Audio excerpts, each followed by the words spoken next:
বছর আগে যে লোকের সাথে আবু এঙ্গেজমেন্ট ভেঙে দিয়েছিল, সেই লোককে নিজের ক্লাস টিচার হিসেবে দেখে হালকা করে নীলাদ্রির পায়ের তলা থেকে জমিন সরে গেল। বেচারা এতটাই অবাক হয়েছে যে পুরো ক্লাসের সবাই বসে পড়ল, সে দাঁড়িয়ে আছে। নীলাদ্রি এখনও এই ধাক্কায় কাটিয়ে উঠতে পারছে না। নতুন এই স্যার তার হতে না পারা দুলাভাই। পরিবারের পছন্দে আপু এঙ্গেজমেন্ট করে 4 মাস চালালেও শেষ সময়ে বিয়ের ডেট ঠিক হয়ে যাওয়ার পর বয়ফ্রেন্ডের সাথে পালিয়ে কোর্ট ম্যারেজ করে নিয়েছে। আহা, তার ভাগ্য কি এতটাই খারাপ? পৃথিবীতে এত এত কলেজ ভার্সিটি থাকতে সে যে কলেজে পড়ে, এই লোকের সেই কলেজে জয়েনিং দিতে হলো। পুরনো অপমান ভুলে না গিয়ে এখন যদি বোনের শত্রুতা তার সাথে শুরু করে দেয়, এই লোক যে ইচ্ছা করে তার পরীক্ষার খাতার নম্বর কাটবে না, এই গ্যারান্টি কে দেবে? ক্লাসে ঢুকে সবার আগে নীলাদ্রির উপর চোখ পড়ে উচ্ছ্বাসের। প্রথমে চোখের ভুল ভাবলেও পরবর্তীতে তাকিয়ে মনে পড়তে বাকি রইল না, আরে এই মেয়েটাকে তো সে চেনে। মেয়েটার সাথে পূর্ব পরিচয় থাকলেও উচ্ছ্বাস সেসব কিছু ভুলে গিয়ে শুধুমাত্র ক্লাস টিচারের ভূমিকা পালন করে শান্ত চোখে নীলাদ্রির দিকে তাকিয়ে সহজ গলায় জিজ্ঞেস করল, তোমার কি কিছু বলার আছে? নীলাদ্রি এখনও বুঝতে পারছে না পুরো ক্লাস যে তার দিকেই তাকিয়ে আছে। সে বোকার মতো হাঁ করে দাঁড়িয়ে অল্প বয়সে নতুন প্রফেসরকে দেখে যাচ্ছে। ব্যাপারটা সবাই অন্যভাবেই দেখছে। কেউ কেউ মুখ টিপে হাসছে, নিজেদের মধ্যে ফিস ফিস শব্দে কানাঘুষো করছে। নীলাদ্রির এই অস্বাভাবিক আচরণে তার বান্ধবীরাও মোটামুটি লজ্জিত। মন নীলাদ্রির হাত ধরে হ্যাসকা টানে বসিয়ে দিল, চাপা গলায় বলল, পাগল ছাগল হয়ে গেলি নাকি? স্যারের উপর ক্রাশ খাওয়া ইজ নর্মাল, বর্তমানে ট্রেন্ড চলছে, কিন্তু তাই বলে চক্ষু লজ্জাও ত্যাগ দিবি? এবার নীলাদ্রির হুঁশ ফিরল। অবিশ্বাস্য চোখে একবার বান্ধবীকে দেখে আরেকবার নতুন স্যারের দিকে তাকিয়ে ঢোক গেল। মেয়েটার আচরণে উচ্ছ্বাসও কিছুটা অপ্রস্তুত হলো। পরবর্তীতে পরিস্থিতি সামলে নিল। নীলাদ্রির ঘোর পুরোপুরি কাটতে কাটতেই নতুন স্যার ততক্ষণে ক্লাসের বাকি ছাত্রছাত্রীদের সাথে পরিচিত হতে শুরু করে দিয়েছে। মেয়েরা চোখ দিয়ে নতুন এই স্যারকে কিলে খাচ্ছে। মন সহ নীলাদ্রির বাকি বন্ধুরাও স্যারের প্রশংসায় কবি সাহিত্যিক হয়ে যাচ্ছে। ফলকহীন চোখে স্যারের দিকে তাকিয়ে গালে হাত দিয়ে রাফা বলল, আমাদের কলেজে এরকম অল্প বয়সী হ্যান্ডসাম প্রফেসর একটাই মনে হয় প্রথম এসেছে। নেহাও রাফার সাথে তাল মিলিয়ে বলল, ঠিকই বলেছিস রে। এতদিন বুড়ি আর টাকওয়ালা বুড়ো বুড়ো সব প্রফেসরদের লেকচারে শুনতে শুনতে মুখে অরুচি এসে গিয়েছিল। এবার মনে হয় পড়াশোনায় মনোযোগ ফিরে আসবে। অন্তত স্যারের সাবজেক্ট প্ল্যান দ্বারা ব্লেন্ড করে জুস বানিয়ে খেয়ে ফেলতে হবে।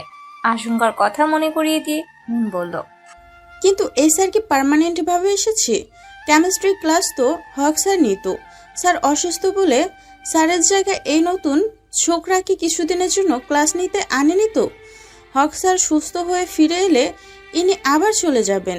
আল্লাহ, তুমি শীঘ্রই স্যারকে সুস্থ করে দাও। স্যার সুস্থ হয়ে ফিরে এলে আমি 20 রাকাত নফল নামাজ পড়ব। স্যার আপনি কিন্তু এখনো আপনার নামই বলেননি। আমার নাম উচ্ছ্বাস ইউসুফ খান। নেহা নীলাদ্রির গা ধাক্কা দিয়ে ঘোর লাগা কণ্ঠে বলল, শুনেছিস স্যারের নামটাও স্যারের মতোই কিউট। শুধু কি কিউট, হট বল হট। নীলাদ্রি মুখ বাঁকালো। পড়ার নামে ক্লাসে আজ গল্পই হলো। কলেজে কেন অল্প বয়সী শিক্ষক না থাকাই ভালো, এটার কারণ আজকে বুঝতে পেরেছে নীলাদ্রি। স্যারের বয়স কম হলে সারা বছর শুধু গল্পই হবে, পড়াশোনা আর হবে না। ক্লাস থেকে বেরিয়েও 3 বান্ধবী নতুন স্যারের কথাই বলছে। 3 জনের বকবকের মাঝে নীলাদ্রি নীরব ভূমিকা পালন করেছে। স্যারের মতো স্যারের কথাগুলো কিন্তু কত সুন্দর না? আমার তো শুধু শুনতে ইচ্ছে করছিল। শুধু কি কথা, ড্রেসিং সেন্স দেখেছিস? উনি ভালো করেই জানেন কোন রং ওনার উপর মানাবে।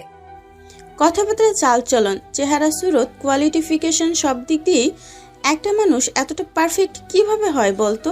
তার উপর আবার অবিবাহিত। আমি তো স্যারের উপর ফিদা হয়ে গেছি।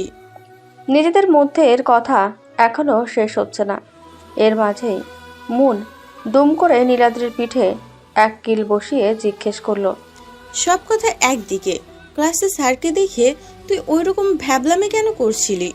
জানি নতুন স্যার প্রয়োজনের থেকে একটু বেশি হট, তাই বলে তুই স্যার ছাত্রীর সম্পর্ক ভুলে যাবি? তোর জন্য আমাদেরও লজ্জা পেতে হয়েছে বল। আমি ভ্যাবলামি করছিলাম? পৃথিবীতে আর মানুষ পেলি না? ভ্যাবলামি করছিলে নাকি করছিলে তা তো ক্লাসেই দেখেছি। তোর তো মুখই বন্ধ হচ্ছিল না, এখন আবার ভাব নিতে এসেছিস।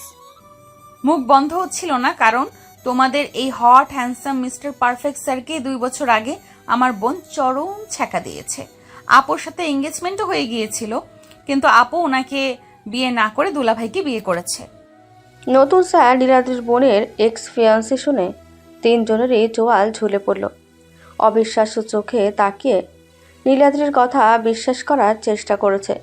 নীলাদ্রি বলে যাচ্ছে, ক্রাশ ফাশ কিচ্ছু না, ওই লোককে ক্লাস টিচার হিসেবে দেখে আমি ভয় পেয়ে গিয়েছিলাম। আপুর প্রতিশোধ যদি আমার উপর তোলে।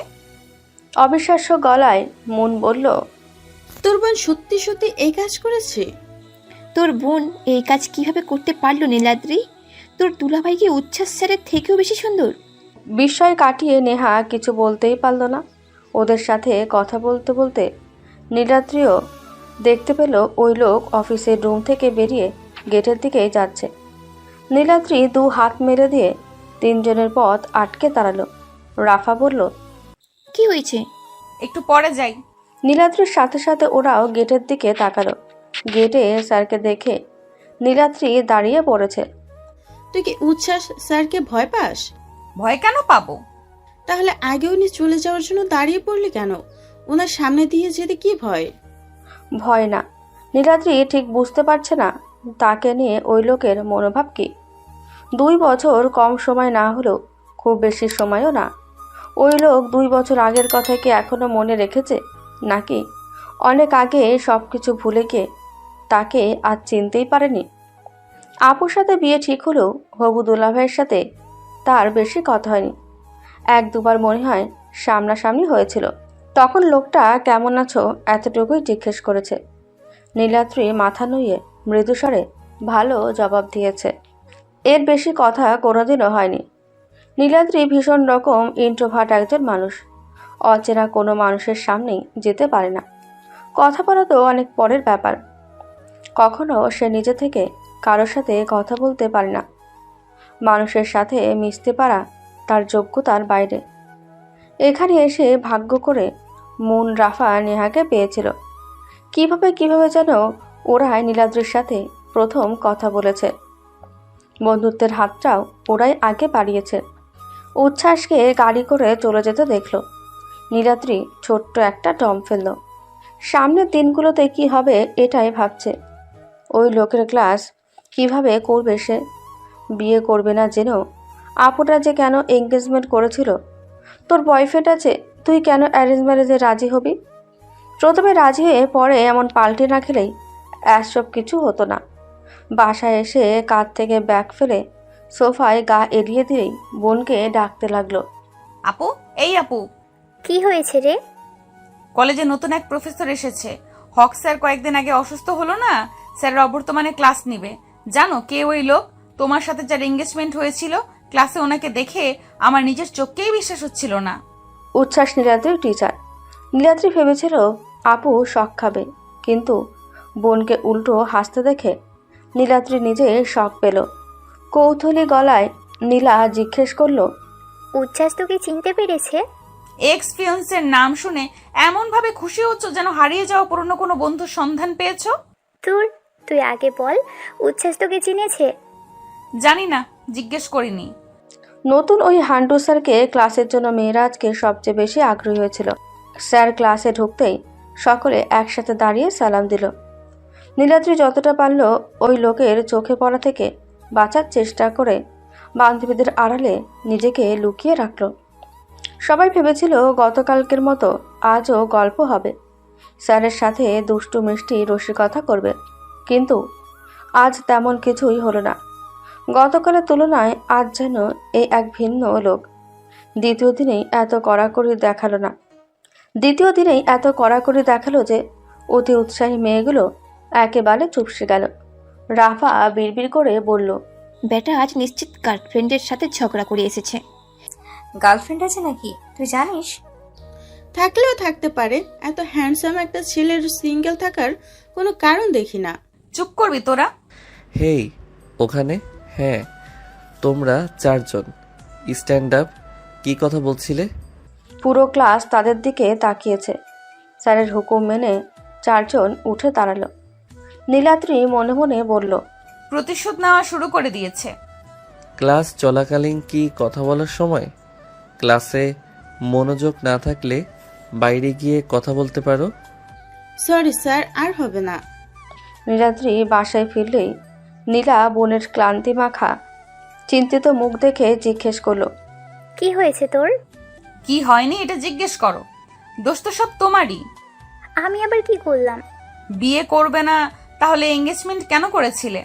শত্রুতার লোকটা এখন আমার সাথে দেখাচ্ছে।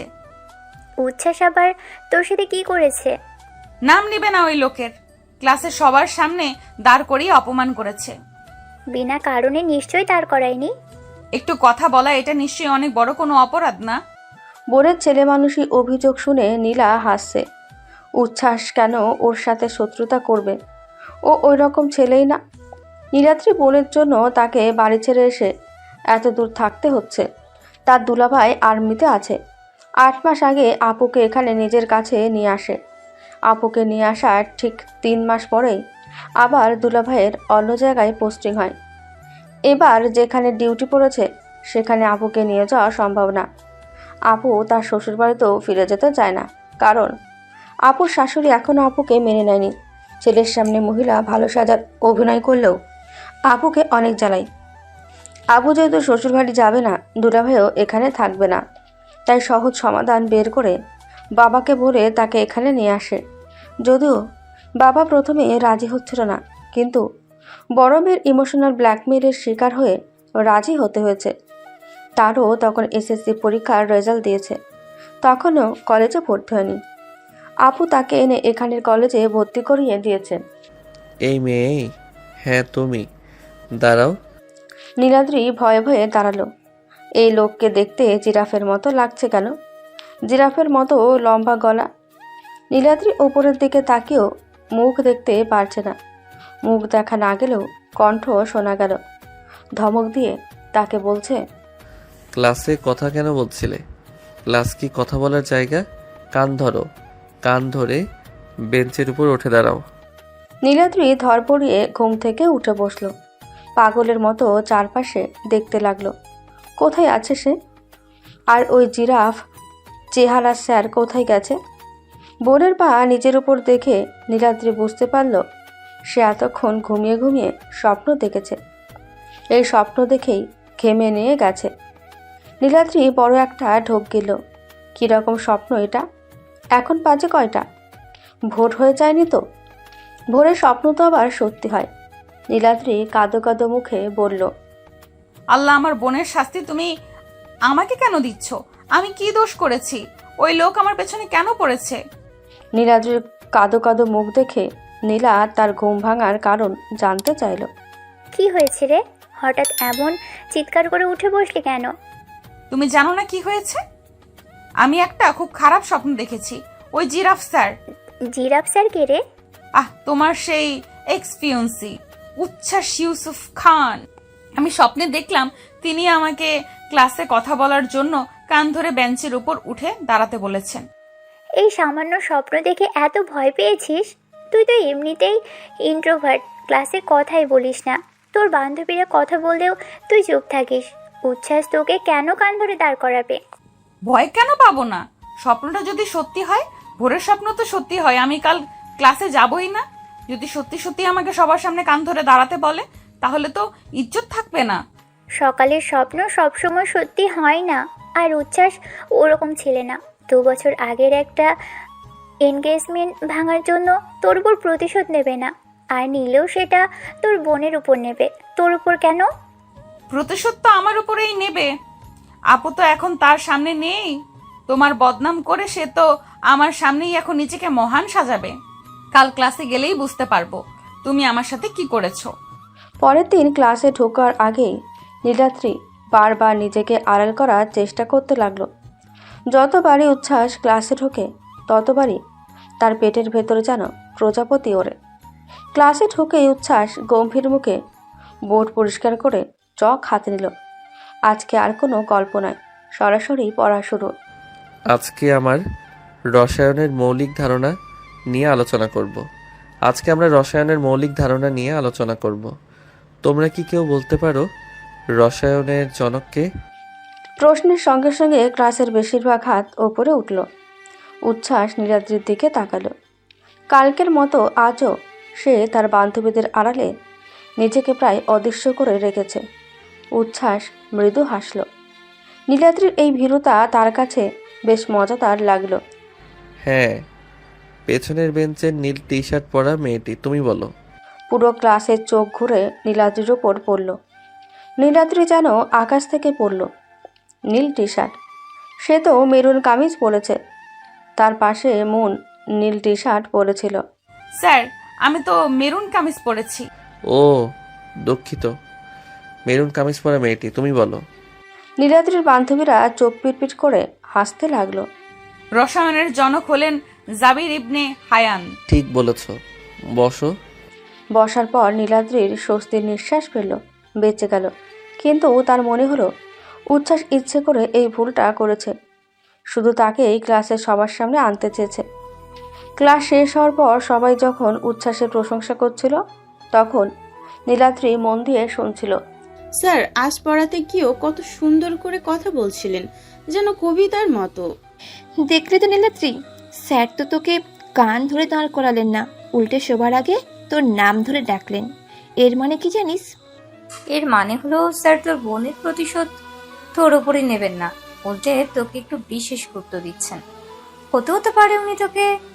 চুপ কর তোরা। উনি আমাকে ডেকেছেন কারণ উনি নিশ্চিত আমি ভুল উত্তর দিব, আর তিনি সবার সামনে আমাকে অপমান করবেন। কিন্তু আমি ঠিক উত্তর দিয়েছি, তার চাল পাল্টে গেছে। তোর মনের মধ্যে এত প্রতিশোধের গন্ধ কেন রে? সবাই তোকে নিয়ে হাসাহাসি করেনি, উল্টো স্যার তোকে চেনার একটা ইঙ্গিত দিয়েছেন। নীলাদ্রি কোনো উত্তর দিল না। তার মন বলছে এই নতুন স্যার তার জীবনে শান্তি আনতে আসেননি। তিনি নিশ্চয়ই কোনো গভীর ষড়যন্ত্র নিয়ে এসেছেন। দুপুরের খাবারের বিরতিতে নীলাদ্রি যখন ক্যান্টিনে যাচ্ছিল তখন পেছন থেকে উচ্ছ্বাসের কণ্ঠ শুনে থমকে গেল। এই যে নীলাদ্রি, তুমি কি আমাকে একটু সময় দিতে পারো? তোমার সাথে কিছু কথা ছিল। নীলাদ্রি দাঁড়িয়ে গেল, তার বুক ধরফর করছে। বান্ধবীরা ফিসফিস করে নীলাদ্রির হাত চেপে ধরে বলল, যা যা কথা বল, কিউট স্যার। নীলাদ্রি পাথরের মতো অনড়, ঘোর লাগা চোখে উচ্ছ্বাসের দিকে তাকিয়ে রইল। কি কথা স্যার? ক্লাসে তো কথা বলা যাবে না, তাই আমি ভাবছিলাম, তুমি কি জানো তোমার আপু কোথায় আছে? নীলাদ্রির চোয়াল ঝুলে গেল। তার সব আশঙ্কা সত্যি। লোকটা দিদির খোঁজ নিতে এসেছে। প্রতিশোধের প্রথম ধাপ। না, আমি জানি না। সত্যিই জানো না? আমি শুনেছি তোমরা নাকি একই সাথে থাকো। তোমার দিদি তো কোর্ট ম্যারেজ করে পালিয়ে গিয়েছিলেন। উনি এখন কোথায় আছেন তুমি বললে খুব উপকার হয়। নীলাদ্রির রাগ হলো। এই লোক এখনো তার দিদির পিছু ছাড়েনি। কেন তাকে খুঁজে বের করে আপনি নতুন করে অপমান করবেন? আমার দিদি তার বরকে নিয়ে খুব সুখে আছে, তাকে একা থাকতে দিন। আর আপনি আমার শিক্ষক, আমার ব্যক্তিগত ব্যাপারে কথা বলার কোনো অধিকার আপনার নেই। নীলাদ্রির এই অপ্রত্যাশিত জবাবে উচ্ছ্বাস একটু অবাক হলো। তার হাসিটা মিলিয়ে গেল না। তুমি আমাকে ভুল বুঝছো নীলাদ্রি, আমি কোনো প্রতিশোধ নিতে আসিনি। আমি শুধু নিশ্চিত হতে চাই সে সুখে আছে কিনা। সে সুখে আছে, আর আপনার এটা জানার কোনো দরকার নেই। এখন আমি যাই। নীলাদ্রি দ্রুত পা চালিয়ে সেখান থেকে চলে গেল। উচ্ছ্বাস তার যাওয়ার দিকে তাকিয়ে রইল। তার হাসিটা এখনো মুখে লেগেছিল, তবে তাতে একটু বিষাদের ছোঁয়া ছিল। ইন্ট্রোভার্ট মেয়েটা শেষ পর্যন্ত কথা বলতে শিখলো, তবে এমন তেতো কথা সে কোথায় থেকে শিখলো? ক্যান্টিনে পৌঁছে নীলাদ্রি তখনও শ্বাস ফেলছে দ্রুত। মন তাকে ধরে বসিয়ে দিল। কি রে, স্যার তোর সাথে কি কথা বলছিলেন? কোনো প্রেমের প্রস্তাব? প্রেম? উনি আমার আপুর খোঁজ নিচ্ছিলেন। প্রতিশোধের গন্ধ পাচ্ছিস না তোরা? এখন যদি আমার আপুর ঠিকানা না বলি তাহলে কালকে নিশ্চিত আমাকে ক্লাসে দাঁড় করিয়ে কান ধরিয়ে উদ্বোস করাবে। এই লোক সহজে ছাড়বে না। আমার মনে হচ্ছে তুই বাড়াবাড়ি করছিস। স্যার তোকে ভালোবাসার চোখে দেখেছিলেন। তো দিদির কথা জিজ্ঞেস করা মানে হলো অতীতটাকে পরিষ্কার করতে চাইছেন। হ্যাঁ রে, তোর দিদি তো ওনাকে ছেড়ে চলে গিয়েছিল। স্যারের দিক থেকে একটা মানসিক আঘাত ছিল। উনি শুধু জানতে চাইছেন তোর দিদি ভালো আছেন কিনা। না, ওই লোক ভালো না। আমি নিশ্চিত উনি আমার সাথে শত্রুতা শুরু করেছেন। কাল থেকে আমি স্যারের ক্লাস না করার ব্যবস্থা করব। দরকার হলে কেমিস্ট্রি সাবজেক্টই ছেড়ে দেব। বান্ধবীরা হাসতে হাসতে গড়িয়ে পড়ল। এই মেয়েটাকে বোঝানো মুশকিল। নীলাদ্রি মনে মনে ভাবল, আপুটা কি করেছে? উচ্ছ্বাস ইউসুফ খানের মতো একজন মানুষকে এভাবে ফিরিয়ে দেওয়া, আর তার ফল এখন তাকে ভোগ করতে হবে। সন্ধ্যায় যখন নীলা ঘরে ফিরে এলো, তখন নীলা দেখল নীলাদ্রির মুখটা থমথমে। কি রে, আজ কি হলো? উচ্ছ্বাস কি তোকে কান ধরে দাঁড় করালো? কি হয়নি জিজ্ঞেস করো। লোকটা আমার পেছনে লেগেছে, আমাকে ক্যান্টিনে ডেকে তোমার খোঁজ নিচ্ছিল। উচ্ছ্বাস তোর সাথে কথা বলেছে আর আমার খোঁজ নিয়েছিল? কেন? তোমার সাথে তো তার এঙ্গেজমেন্ট হয়েছিল। এখন সে তোমাকে খুঁজে বের করে তোমাকে অপমান করবে। উচ্ছ্বাস, সত্যি? তুই কি বললি? আমি বলেছি আপনি আমার শিক্ষক। আমার ব্যক্তিগত ব্যাপারে কথা বলার অধিকার আপনার নেই। আর আমার আপু তার বরকে নিয়ে সুখে আছে, তাকে একা থাকতে দিন। নীলা এবার হাসতে শুরু করলো। তার হাসির তীব্রতা দেখে নীলাদ্রি রেগে গেল। তুমি হাসছো? জানো এই লোকটা কত বড় প্রতিশোধ পরায়ণ? শোন নীলাদ্রি, উচ্ছ্বাস ওরকম ছেলে না। ও হয়তো জানতে চাইছিল আমি ভালো আছি কিনা। ভালো আছো? তুমি ওকে ছেড়ে অন্যের সাথে পালিয়ে গিয়েছো, আর সে তোমার ভালো থাকার খোঁজ নেবে? কেন নেবে? আমি উচ্ছ্বাসের সাথে এনগেজমেন্ট করেছিলাম ঠিকই, কিন্তু ও ছিল আমাদের বাবার বন্ধু ছেলে। বাবার কাছে এসে সন্তানের মতো ছিল। উচ্ছ্বাস আর আমি প্রথম থেকেই জানতাম আমরা একে অপরের জন্য না। সে শুধু বাবার সম্মান রাখতেই এনগেজমেন্টে রাজি হয়েছিল। যেদিন আমার বিয়ের ডেট ঠিক হলো সেদিন আমি নিজেই উচ্ছ্বাসের কাছে গিয়েছিলাম। কি বলছিলে? আমি বলেছিলাম, উচ্ছ্বাস, তোমার জীবন এমন একজন আসবে যে তোমার জীবন সুন্দর করে দিবে, আর আমার জীবনে আমার শুভ আছে, প্লিজ আমাকে যেতে দাও। উচ্ছ্বাস এসে বলেছিল, আমি জানতাম তুমি আসবে, যাও সুখে থেকো। নীলাদ্রির চোখ বড় হয়ে গেল। মানে তোমরা দুজন মিলেই এই নাটক করেছো? আর লোকটা আমাকে ক্লাসে দেখে ভয়ে জমে গিয়েছিলাম। হ্যাঁ, আমরা শুধু বাবার কথা রেখেছিলাম। উচ্ছ্বাস খুবই ভালো ছেলে, ও তোর ক্ষতি করবে না। ও তোকে শুধু চিনেছে, তবে তুই যেভাবে ওকে এড়িয়ে চলছিস তাতে ওর হয়তো মজা লাগছে। আর লোকটাকে আমি ক্লাসে দেখে ভয়ে জমে গিয়েছিলাম। ও, তাহলে আমার ভয়টা একদমই ভুল ছিল। আমি শুধু শুধু লোকটাকে খারাপ ভাবতাম। এখন কি হবে? কাল থেকে আমি কিভাবে স্যারের মুখোমুখি হব? ক্লাসে ঢুকলেই তো উনি আমাকে দেখে হাসবেন। নীলা আদর করে নীলাদ্রির চুল এলোমেলো করে দিল। হাসলে হাসুক, তুই তো আর কোনো অন্যায় করিসনি। তুই তো তোর বোনকে বাঁচাতেই চেয়েছিস। আর উচ্ছ্বাস, সে এখন তোর শিক্ষক। দেখিস তোদের সম্পর্কটা কেমন হয়। নীলাদ্রি তখনও সোফায় গা এলিয়ে দেওয়া। তার মাথায় ঘুরছে উচ্ছ্বাসের সেই হাসিটা। তবে এবার সেটা প্রতিশোধের হাসি নয়, বরং এক দুষ্টু মিষ্টি রহস্যের হাসি। এই লোকটাকে ভুল বোঝার জন্য তার নিজের উপরই রাগ হলো। সামনের দিনগুলো তাহলে আর ভয়ের নয়, বরং খানিকটা মজার হতে চলেছে। সেদিন ক্যান্টিন থেকে ফিরে নীলাদ্রির মনটা কেমন যেন হালকা হয়ে গিয়েছিল। তার যত দুশ্চিন্তা ছিল সব উড়ে গেছে। তার চোখ দিয়ে দেখা সেই ভয়ঙ্কর প্রতিশোধ পরায়ণ মানুষটা আসলে তার বোনের ভালো বন্ধু। কথা ভাবতেই তার হাসি পেল, কিন্তু এর মধ্যেও একটা চিন্তা তার ভেতরে উকি মারল। এত বড় একটা সত্যি তার দিদি কেন তাকে বলেনি? সেদিন রাত গভীর। নীলা তার ঘরের জানালার পাশে বসে ছিল। তার ফোনটা বেজে উঠল। স্ক্রিনে ভেসে উঠল অচেনা একটা নম্বর। সে দেখেই বুঝল কে ফোন করেছে। হ্যালো উচ্ছ্বাস, কেমন আছো? তোমার দুষ্টু বোনটার হাত থেকে বাঁচতে পারছি না। ক্যান্টিনে কি কাণ্ডটাই না করলো। ওকে তুমি আবার কি বলেছিলে? আমি বলেছিলাম না ওকে কিছু বলো না। সামান্য তোমার খোঁজ নিতে গিয়েছিলাম, আর সে আমাকে কী সব বলল। শিক্ষক হিসেবে আমার ব্যক্তিগত বিষয়ে কথা বলার অধিকার নেই এমনভাবে কথা বলল যেন আমি তার পিছু নিয়েছি। তুমি ওকে কেন এত ভয় দেখাচ্ছ? কালকে তো স্বপ্ন দেখে কান্নাকাটি শুরু করে দিয়েছিল। কান ধরে নাকি বেঞ্চের উপর দাঁড়াতে বলেছো। ও সত্যি দারুণ, আমাকে তো আরও বেশি করে ভয় দেখাতে হবে দেখছি। শোনো, তুমি ওকে সব সত্যি বলতে গিয়েছিলে কেন? আমি না বারণ করলাম? কিন্তু এভাবে ওকে অন্ধকারে রাখাটা ঠিক হচ্ছে না। ও তোমাকে দেখে এখনো ভয় পাচ্ছে। আর তুমি যে শুভ আর আমার বিয়েতে সাক্ষী ছিলে, একথা শুনলে তো অবাক হবে। এইটাই তো প্ল্যান। আসল মজাটা তো এখানেই। নীলা, আমি যে ওকে পছন্দ করি এটাও নিজে থেকে বুঝুক, সেটাই আমি চাই। তুমি এখনো সে কথা বলছো? 2 বছর আগের কথা, যখন তুমি আমাকে দেখতে এসেছিলে। হ্যাঁ, যখন তোমাদের বাড়িতে প্রথম গিয়েছিলাম, তোমার বাবাকে কথা দিয়েছিলাম এঙ্গেজমেন্টের ব্যাপারটা সামলে নেব, কারণ তিনি চেয়েছিলেন আমি তোমার পাশে থাকি। কিন্তু সেদিনই নীলাদ্রিকে দেখেছিলাম, তখনও সেই স্কুলের ইউনিফর্মে, একদম ছোট।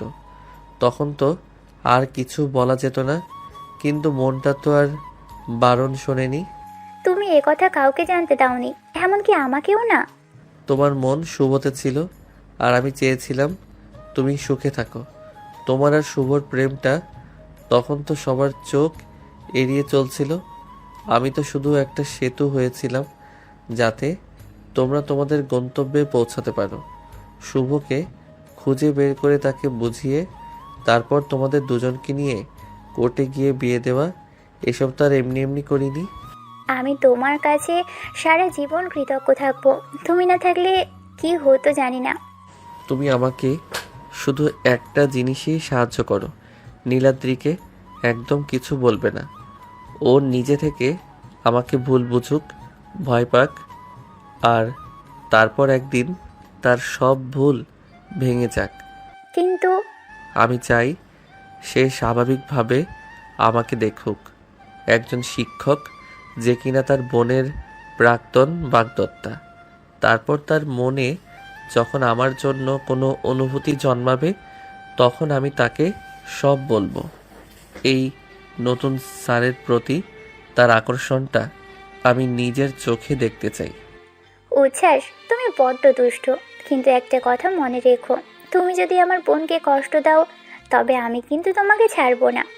ভয় পেও না, আমার জীবনের একমাত্র ভুল হলো তোমার সাথে এঙ্গেজমেন্ট করা, কারণ তখন নীলাদ্রিকে পছন্দ করেও কিছু বলতে পারিনি। আর কোনো ভুল করব না, সে আমার ছাত্রী আর আমি তার শিক্ষক। এই সম্পর্কের প্রতি আমার সম্পূর্ণ শ্রদ্ধা আছে। এখন আমি ফোন রাখি, কালকে আবার ক্লাসে গিয়ে প্রতিশোধ নিতে হবে। আচ্ছা, রাখছি। আর প্লিজ ওকে বেশি ভয় দেখিও না। আচ্ছা, দেখবো, বাই। নীলা ফোন রেখে স্বস্তির নিঃশ্বাস ফেলল। তার চোখ দিয়ে দেখা উচ্ছ্বাস আর নীলাদ্রির চোখ দিয়ে দেখা উচ্ছ্বাসের মধ্যে আকাশ পাতাল পার্থক্য। সে জানত উচ্ছ্বাস কোনোদিন নীলাদ্রির ক্ষতি করবে না। এদিকে নীলাদ্রি তখনও জেগেছিল। সে মনে মনে ভাবছিল কাল ক্লাসে গিয়ে সে কিভাবে স্যারের মুখোমুখি হবে। তার মনে এখন আর ভয় নেই, বরং একটা অদ্ভুত কৌতূহল। তার মনে হলো উচ্ছ্বাস স্যারের সব কিছু যেন তাকে আকর্ষণ করেছে, তার কণ্ঠস্বর, তার ব্যক্তিত্ব, এমনকি তার সে দুষ্টু হাসিটাও। নীলাদ্রির মনে তখনও প্রশ্ন, স্যার কেন তাকে দেখতে এসে তার বড় বোনকে ভালোবাসেনি? কেনই বা সে এত ভালো একজন মানুষকে তার আপুর প্রাক্তন হিসেবে দেখছে?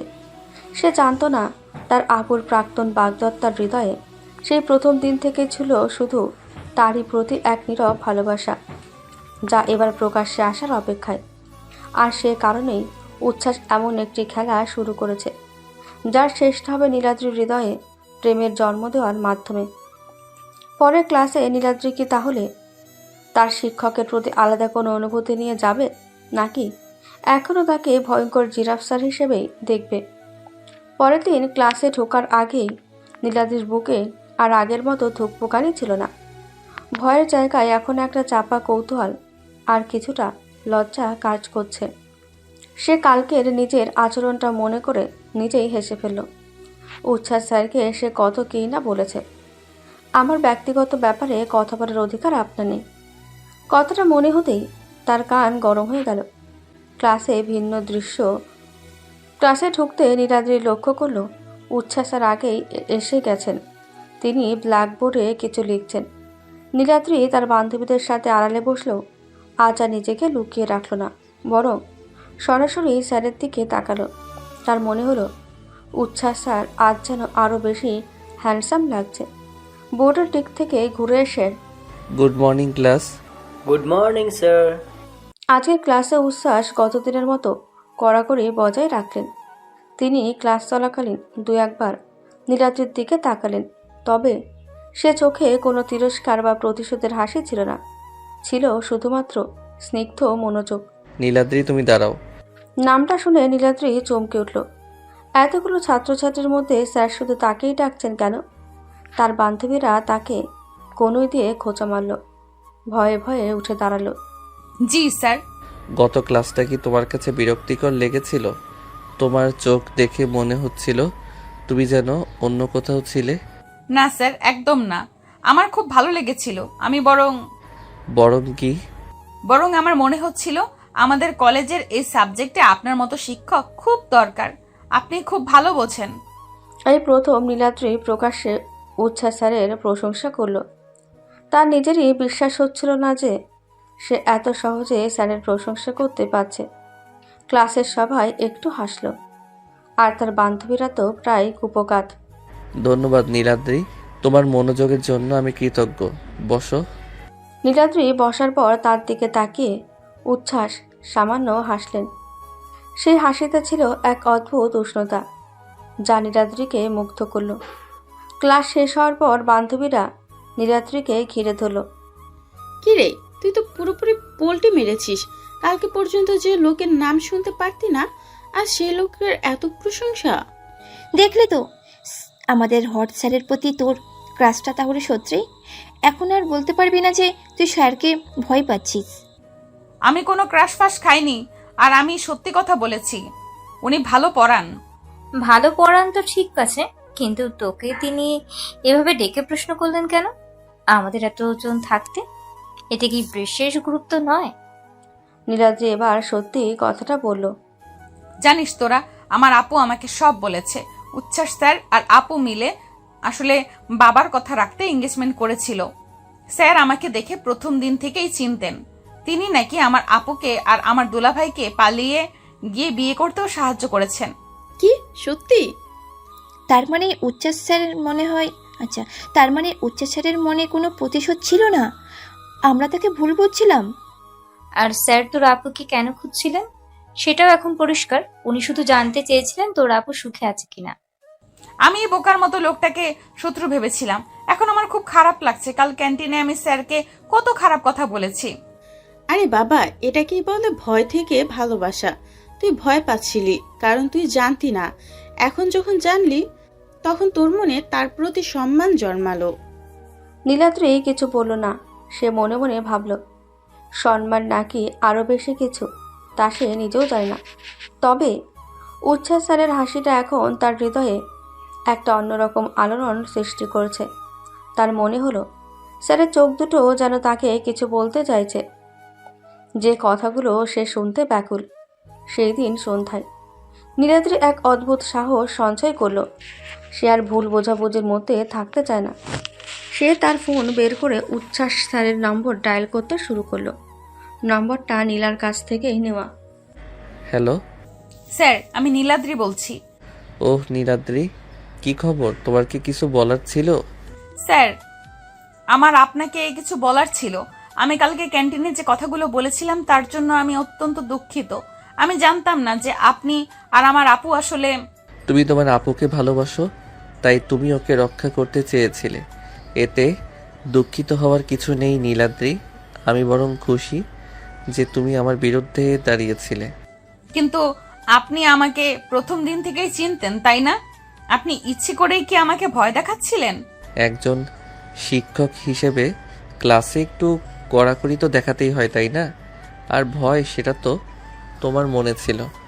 আমি তো শুধু তোমার স্বাভাবিক আচরণটা দেখতে চেয়েছিলাম। আমি আপনাকে ভুল বুঝেছিলাম, কিন্তু এখন আর কোনো ভয় নেই। ভালো।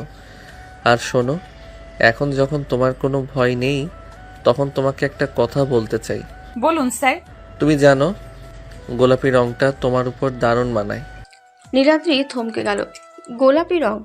সে তো আজকে সেই গোলাপি সালোয়ার কামিজটা পরে আছে, যেটা নীলা তাকে জোর করে পরিয়েছিল। আপনি কিভাবে জানেন?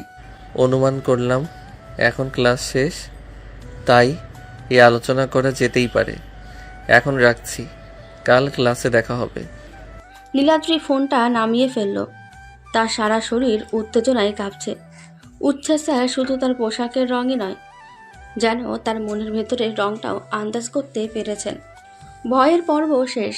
এখন তার হৃদয়ে চলছে এক মিষ্টি গুঞ্জন, যা কেবলই ভালোবাসার পূর্বাভাস। উচ্ছ্বাস স্যারের এই ছোট্ট কথাটাই নীলাদ্রির মনের জমিনে নতুন করে আলোড়ন সৃষ্টি করল। নীলাদ্রি কি তাহলে বুঝতে পারবে উচ্ছ্বাস তার শিক্ষক হলেও তাদের সম্পর্কের বাঁধনটা আরও গভীর হতে চলেছে? উচ্ছ্বাস স্যারের কাছ থেকে গোলাপি রঙের প্রশংসা শুনে নীলাদ্রি রাতের ঘুম উধাও। সে বারবার নিজেকে আয়নায় দেখছে। এই প্রথম সে একজন মানুষের কথায় এত বেশি মনোযোগ দিচ্ছে। ভয় কেটে গিয়ে এখন সেখানে জন্ম নিয়েছে এক রোমাঞ্চকর আগ্রহ। সে বুঝতে পারছিল উচ্ছ্বাস স্যারের প্রতি তার অনুভূতিগুলো এখন আর শুধু শিক্ষকের প্রতি শ্রদ্ধা নয়। পরের দিন ক্লাসে নীলাদ্রির মনোযোগ ছিল শতভাগ। সে উচ্ছ্বাস স্যারের প্রতিটা কথা, প্রতিটি অঙ্গভঙ্গি খুঁটিয়ে লক্ষ্য করছিল। স্যার যখন হাসছিলেন, তখন নীলাদ্রির হৃদয়ে যেন মৃদু তার বাজছিল। স্যার বোর্ডে কোনো কঠিন বিষয় বোঝালে সে আগে থেকেই হাত তুলে উত্তর দেওয়ার জন্য প্রস্তুত থাকত। নীলাদ্রি, তুমি দাঁড়াও। নীলাদ্রি দ্রুত উঠে দাঁড়ালো। এবার আর ভয় নয়, বরং এক ধরনের আকাঙ্ক্ষা তার চোখে। আজকের পাঠের একটি কঠিন দিক ব্যাখ্যা করো তো, দেখি তুমি কতটা বুঝতে পেরেছো। নীলাদ্রি সাবলীলভাবে পুরো বিষয়টি ব্যাখ্যা করল। তার ব্যাখ্যা শুনে কেবল স্যার নন, পুরো ক্লাস মুগ্ধ হলো। চমৎকার, তুমি খুব ভালো বুঝেছো, বসো। আমি খুশি হলাম। উচ্ছ্বাস স্যারের প্রশংসা শুনে নীলাদ্রির মুখ লজ্জায় লাল হয়ে গেল। সে দেখল স্যার যখন বোর্ডের দিকে ঘুরে যাচ্ছেন, তখন তিনি একবার তার দিকে তাকিয়ে চোখ টিপলেন। নীলাদ্রি সঙ্গে সঙ্গে মাথা নিচু করে ফেলল। এটা কি সত্যি দেখল সে? একজন শিক্ষক তার ছাত্রীকে এভাবে চোখ টিপলেন। তার হৃৎপিণ্ডের গতি যেন বেড়ে গেল। তার বান্ধবীরা ফিসফিস করে বলল, কিরে স্যার তোকে চোখ মারলেন? ও মাই গড, আমার মনে হচ্ছে কিছু একটা হতে চলেছে। আমি তো বললামই, স্যার তোকে স্পেশাল গুরুত্ব দিচ্ছেন। নীলাদ্রি মাথা তুলে স্যারকে দেখল। স্যার যখন গম্ভীরভাবে পড়াচ্ছেন, তার আচরণে একটুও অস্বাভাবিকতা নেই, কিন্তু নীলাদ্রি নিশ্চিত তিনি চোখ টিপেছেন। তার মানে তাদের এই সম্পর্ক এখন শিক্ষক ছাত্রীর গণ্ডি পেরিয়ে এক নতুন সমীরণের দিকে এগোচ্ছে। কলেজ ছুটি হওয়ার পর গেট থেকে বের হওয়ার সময় নীলাদ্রি দেখল উচ্ছ্বাস স্যার তার গাড়ির পাশে দাঁড়িয়ে ফোনের দিকে তাকিয়ে আছেন। নীলাদ্রি সাহস করে তার পাশ দিয়ে হেঁটে যেতে লাগলো। এই যে নীলাদ্রি, তুমি কি একটু দাঁড়াবে? নীলাদ্রি থমকে দাঁড়ালো। জি স্যার। এবার ফোন রেখে সরাসরি নীলাদ্রির দিকে তাকিয়ে, তোমার ক্লাস কেমন চলছে? খুব ভালো স্যার, আপনার ক্লাসগুলো আমার সবচেয়ে প্রিয়। আমারও তোমাকে পড়াতে খুব ভালো লাগে।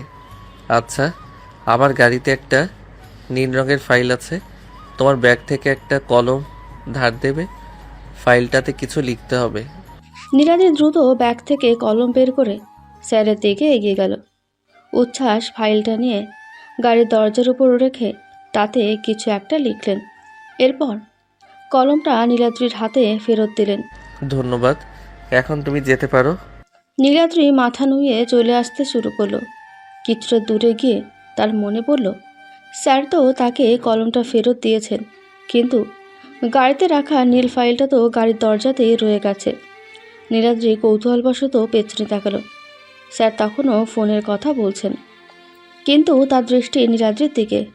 নীলাদ্রি ফিরে গিয়ে দেখল নীল ফাইলটা এখনও গাড়ির দরজায়। সে দ্রুত ফাইলটা তুলে নিল।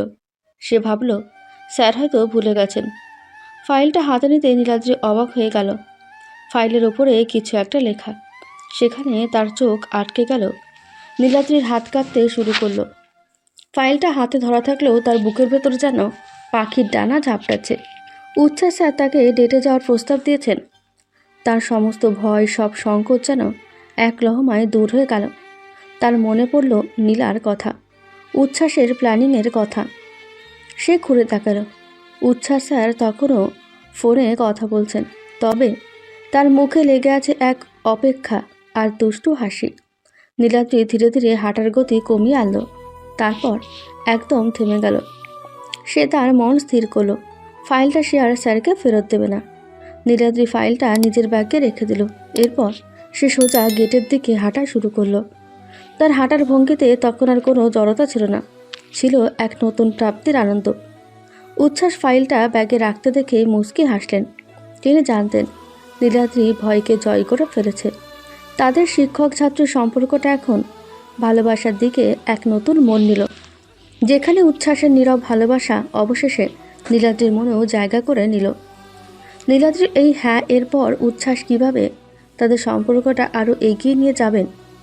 ফাইলটা ব্যাগে রেখে নীলাদ্রি যখন কলেজ গেট পার হলো, তখন তার হৃদয়ের স্পন্দন ছিল এক নতুন অনুভূতির তালে বাঁধা। উচ্ছ্বাস স্যারকে নিয়ে তার আর কোনো সংশয় নেই। এখন আছে শুধুই অপেক্ষার রোমাঞ্চ। দিন কয়েক পর নীলাদ্রি কলেজে উচ্ছ্বাস স্যারের ক্লাস নিয়ে আর বন্ধুদের সাথে নতুন প্রেম আশঙ্কা নিয়ে ফিসফিস করছে। ঠিক তখনই রাতে তাদের বাড়িতে আনন্দের ঢেউ উঠল। নীলার স্বামী শুভ 8 মাস পর ডিউটি থেকে বাড়ি ফিরেছে। দুলা ভাই, তুমি কখন এলে? এই তো এখনই এলাম, তোমাদের সবাইকে সারপ্রাইজ দিলাম। তুমি আসবে জানলে কত কি রান্না করতাম, একদম তো জানাওনি। একটা সারপ্রাইজ তো দিতেই হতো, তাই না? আর শোনো, আমার সাথে একজন এসেছেন, আমার সিনিয়র অফিসার কর্নেল ইমতিয়াজ। তার এখানেই ডিউটি পড়েছে। এই শহরটা তার কাছে নতুন, তাই আমি নিয়ে এলাম। মা বাবা তো নেই, তাই তোমাদের কাছে নিয়ে এলাম। নীলা এবং নীলাদ্রি অবাক হয়ে দেখল শুভর পেছনের বছর 40-এর একজন সুদর্শন রাশভারী ব্যক্তি দাঁড়িয়ে আছেন। তার পরনে আর্মির পোশাক, চোখে তীক্ষ্ণ কিন্তু শান্ত দৃষ্টি। ইমতিয়াজ স্যার, ইনি আমার স্ত্রী নীলা, আর ইনি আমার শালিকা নীলাদ্রি। সম্মান জানিয়ে। আপনাদের অসুবিধার জন্য দুঃখিত। শুভ জোর করে নিয়ে এলো। আরে না না, আসুন স্যার, আমাদের খুব ভালো লাগছে। ইমতিয়াজ স্যার ঘরে ঢুকলেন, কিন্তু ঘরে ঢোকার সময় নীলাদ্রির দিকে তার দৃষ্টি যেন একটু বেশি সময় ধরে আটকে রইল। নীলাদ্রির সারল্য আর তার চোখের ভীরুতা মুহূর্তেই ইমতিয়াজ সাহেবের মনে দাগ কাটল। যদিও তিনি সামরিক কায়দায় নিজেকে সংযত রাখলেন, কিন্তু তার মনের ভেতরের আগ্রহটা গোপন রইল না। রাতে খাবারের টেবিলে নীলাদ্রিকে বারবার ইমতিয়াজ স্যারের প্রশ্নের মুখোমুখি হতে হলো। নীলাদ্রি, তুমি কোন কলেজে পড়ো? তোমার কোন সাবজেক্ট পছন্দ? আমি বিজ্ঞান বিভাগে পড়ি স্যার, আমার কেমিস্ট্রি ভালো লাগে। কেমিস্ট্রি খুব ভালো, কিন্তু তোমার কথা বলার ভঙ্গি বেশ শান্ত। তুমি কি একটু ইন্ট্রোভার্ট? জি স্যার, আমি সহজে কারোর সাথে মিশতে পারি না। স্যার, ওকে কিছু জিজ্ঞেস করবেন না, ও এমনিতেই বড্ড লাজুক। নীলাদ্রির দিকে তাকিয়ে হেসে, লাজুকতা তো খুব ভালো গুণ। আজকালকার দিনে এমন লাজুক মেয়ে দেখা যায় না। নীলা আর শুভ দুজনেই লক্ষ্য করল ইমতিয়াজ স্যার নীলাদ্রির প্রতি একটু বেশি আগ্রহী, কিন্তু তারা ভাবল এটা হয়তো তার সামরিক ব্যক্তিত্বের কৌতূহল। রাতের খাবার শেষে নীলা যখন ঘর গুছিয়ে আনছিল, তখন শুভ তার কাছে এলো। নীলা, আমার মনে হচ্ছে ইমতিয়াজ স্যার নীলাদ্রিকে পছন্দ করেছেন। কি বলছো তুমি? পছন্দ করেছেন মানে? কিভাবে বুঝলে? ওনার চোখ দেখেই বোঝা যায়। উনি সাধারণত এমন সহজ মানুষ নন, খুব রাশভারী, কিন্তু নীলাদ্রির সাথে কথা বলার সময় তার মুখে যে হাসিটা ছিল সেটা অন্যরকম। উনি নীলাদ্রির লাজুকতা আর সরলতা দেখে মুগ্ধ হয়েছেন। কিন্তু নীলাদ্রি তো উচ্ছ্বাসের সাথে। জানি, উচ্ছ্বাস আমাকে বলেছিল সে নীলাদ্রিকে ভালোবাসে এবং তাকে সময় দিতে চায়, কিন্তু ইমতিয়াজ স্যারও তো একজন যোগ্য পাত্র। তিনি আমার সিনিয়র, ভালো মানুষ, বাবা মায়ের অবর্তমানে তিনি আমার ভরসা। আর তিনি যদি নীলাদ্রিকে সত্যি বিয়ে করতে চান। কিন্তু নীলাদ্রি কি ইমতিয়াজ স্যারকে পছন্দ করবে? তার তো উচ্ছ্বাসের প্রতি একটা... সেটা তো নীলাদ্রির সিদ্ধান্ত। তবে ইমতিয়াজ স্যারের মতো একজন মানুষ যদি নীলাদ্রির মতো নিষ্পাপ মেয়েকে জীবন সঙ্গিনী করতে চান, সেটা মন্দ হবে না। কাল সকালে আমি তার সাথে বিষয়টা নিয়ে কথা বলবো। পরদিন সকালে ইমতিয়াজ শুভকে নিয়ে বের হওয়ার আগেই নীলাকে ডেকে স্পষ্ট করে তার মনের কথা জানালেন। নীলা, আমি নীলাদ্রিকে দেখে মুগ্ধ। আমি তার লাজুকতা আর সারল্য খুব পছন্দ করেছি। আমি তাকে জীবনসঙ্গী হিসাবে পেতে চাই। আমার কোনো তাড়াহুড়া নেই। আমি চাই তোমরা নীলাদ্রির সাথে কথা বলো। নীলা কিছুটা দ্বিধায় পড়ল। একদিকে তার বোনের পছন্দের মানুষ উচ্ছ্বাস, যে তার ভালোবাসার মর্যাদা রেখেছে, আর অন্যদিকে শুভর অত্যন্ত শ্রদ্ধেয় সিনিয়র একজন দায়িত্বশীল মানুষ, যিনি নীলাদ্রিকে পছন্দ করেছেন। পরিস্থিতি এখন এক অদ্ভুত জটিলতায় মোড় নিল। উচ্ছ্বাস তার ছাত্রী নীলাদ্রির হৃদয়ে জায়গা করে নিতে যখন সফল, ঠিক তখনই সামরিক পোশাকের একজন সুদর্শন রাশভারী প্রতিদ্বন্দ্বী সেই পথে এসে দাঁড়াল। নীলাদ্রির জীবনের এই নতুন সমীকরণে উচ্ছ্বাসের অব্যক্ত প্রেম আর ইমতিয়াজের স্পষ্ট আগ্রহ, কার পাল্লা ভারী হবে? শুভ আর ইমতিয়াজের অফিসিয়াল কাজে বের হওয়ার পর নীলা সারাদিন ধরে বিষয়টা নিয়ে চিন্তায় ছিল। একদিকে উচ্ছ্বাস, অন্যদিকে ইমতিয়াজ। নীলাদ্রির মন কার দিকে ঝুঁকবে? কিন্তু সব দ্বিধা দূর করে ইমতিয়াজ নিজেই প্রথম পদক্ষেপ নিলেন। ইমতিয়াজের ফোন এবং বাবার সম্মতি সেদিন দুপুরে কলেজের ক্লাস শেষে নীলাদ্রি যখন উচ্ছ্বাসের দেওয়া নীল ফাইলটা ব্যাগে পুরে আনন্দের সাথে বাড়ি ফিরছিল, তখন নীলা তার বাবার সাথে ফোনে কথা বলছিল। নীলাদ্রি ঘরে ঢুকেই দেখল নীলার মুখটা গম্ভীর। কি হয়েছে আপু, তুমি এমন চুপ করে আছো কেন? বাবা ফোন করেছিল। বাবা? হ্যাঁ, বাবা ফোন করেছিল। তবে বাবা নয়, কর্নেল ইমতিয়াজ ফোন করেছিলেন বাবাকে। কর্নেল ইমতিয়াজ? কেন? উনি তোমার আর তার বিয়ের কথা বলেছেন। উনি বাবাকে জানিয়েছেন তোমাকে তার খুব পছন্দ হয়েছে, আর বাবা সঙ্গে সঙ্গে রাজি হয়ে গেছেন। নীলাদ্রির হাত থেকে ব্যাগটা প্রায় পড়ে যাচ্ছিল। তার মুখ সাদা হয়ে গেল। উচ্ছ্বাস স্যারের কাছ থেকে পাওয়া সেই মিষ্টি প্রস্তাবের ঘোর কাটতে না কাটতেই তার জীবনে এলো এক নতুন ধাক্কা। কি বলছো তুমি? বাবা এক দেখাতেই রাজি হয়ে গেলেন? আমাকে একবার জিজ্ঞাসা করলেন না? বাবা তো ইমতিয়াজ স্যারকে চেনেন।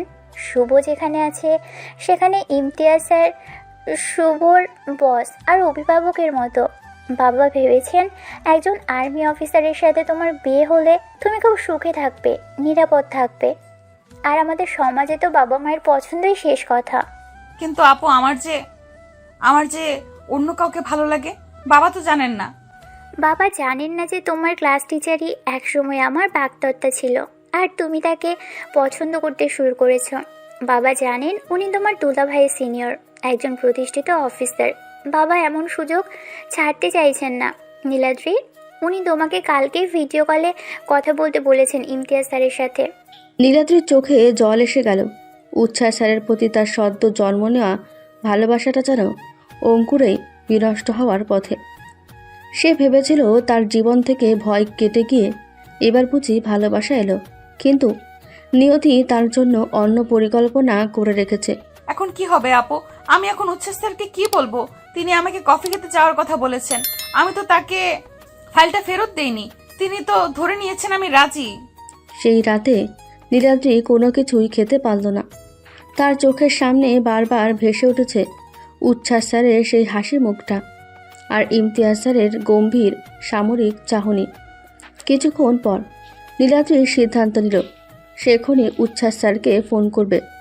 তার বাবার সিদ্ধান্তের কথা স্যারকে জানানো উচিত। স্যার, আমি নীলাদ্রি বলছি। নীলাদ্রি, তোমার সাহস দেখে আমি মুগ্ধ। ফাইলটা রেখে দিয়েছো, তার মানে আমি ধরে নেব। স্যার, আমার বাবার সাথে কর্নেল ইমতিয়াজের কথা হয়েছে।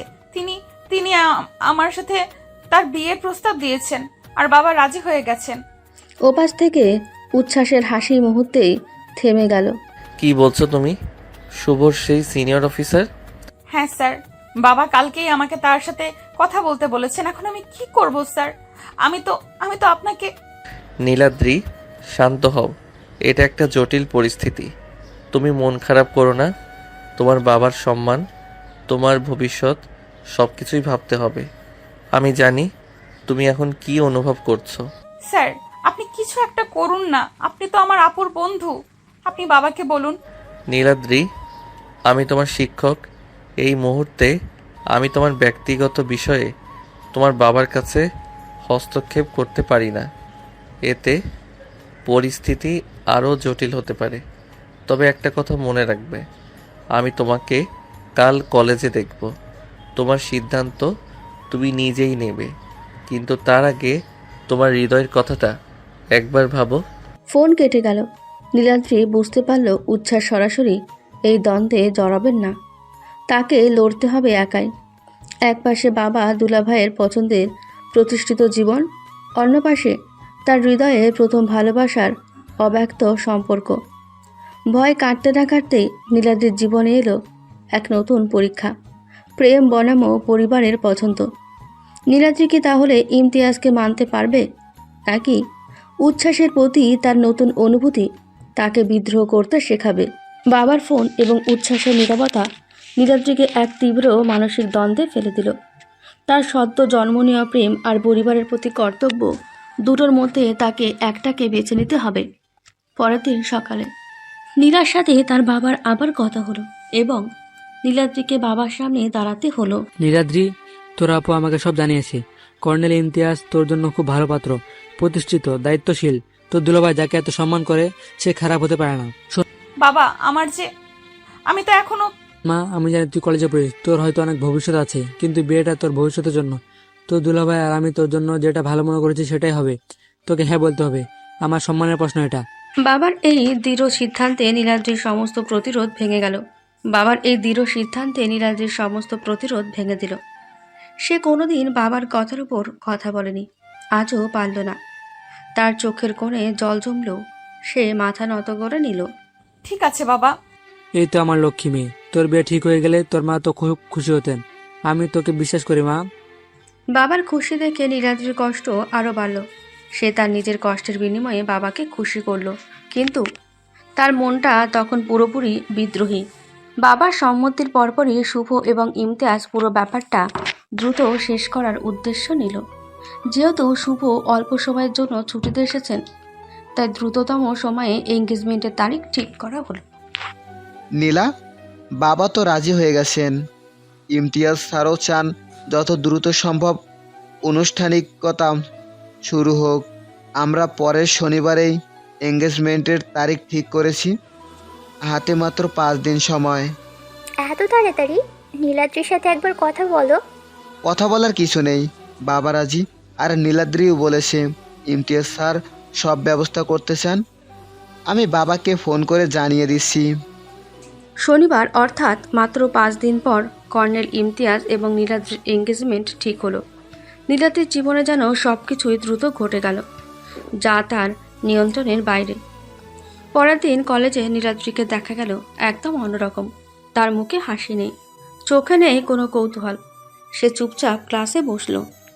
উচ্ছ্বাস যখন ক্লাসে ঢুকলেন, তখন তার চোখ নীলাদ্রিকে খুঁজতে লাগলো। নীলাদ্রি, তুমি কি আমার সঙ্গে একটু বাইরে আসবে? তোমার সাথে আমার কিছু কথা ছিল। নীলাদ্রি উঠে দাঁড়ালো। তার হৃদয়ে তখন পাথর চাপা কষ্ট। নীলাদ্রি ধীর পায়ে স্যারের পিছু পিছু ক্লাস থেকে বেরিয়ে গেল। কি হয়েছে তোমার? কাল রাতে তোমার কণ্ঠস্বর শুনেই বুঝেছিলাম কিছু একটা ঘটেছে। স্যার, আমার বাবার সিদ্ধান্তে কর্নেল ইমতিয়াজের সাথে আমার এঙ্গেজমেন্ট ঠিক হয়েছে আগামী শনিবার।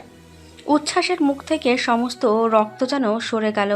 তিনি জানতেন এমন কিছু হতে পারে, কিন্তু এত দ্রুত। তার 2 বছরের নীরব ভালোবাসা, নীলার সাথে তার এতদিনের গোপনীয় প্ল্যানিং, সব কিছুই মুহূর্তের মধ্যে শেষ হয়ে গেল। নিজের আবেগ চেপে রেখে। তোমার সিদ্ধান্ত? তুমি কি রাজি? আমার রাজি না হয়ে উপায় নেই স্যার। বাবা রাজি হয়ে গেছেন। আমি বাবার সম্মানের বিরুদ্ধে যেতে পারি না। আমি বুঝতে পারছি, তোমার বাবার সিদ্ধান্তই শেষ কথা। তাহলে তোমার আর কিছু বলার নেই? নীলাদ্রি চোখ তুলে উচ্ছ্বাসকে দেখল। স্যারের চোখে ছিল স্পষ্ট হতাশা আর নীরব বেদনা। তার মনে হলো স্যার হয়তো আশা করেছিলেন সে তার জন্য বিদ্রোহ করবে, কিন্তু সে দুর্বল হয়ে বাবার কাছে আত্মসমর্পণ করেছে। আমি দুঃখিত স্যার। দুঃখিত হওয়ার কিছু নেই নীলাদ্রি, তুমি তোমার জীবন বেছে নিয়েছো।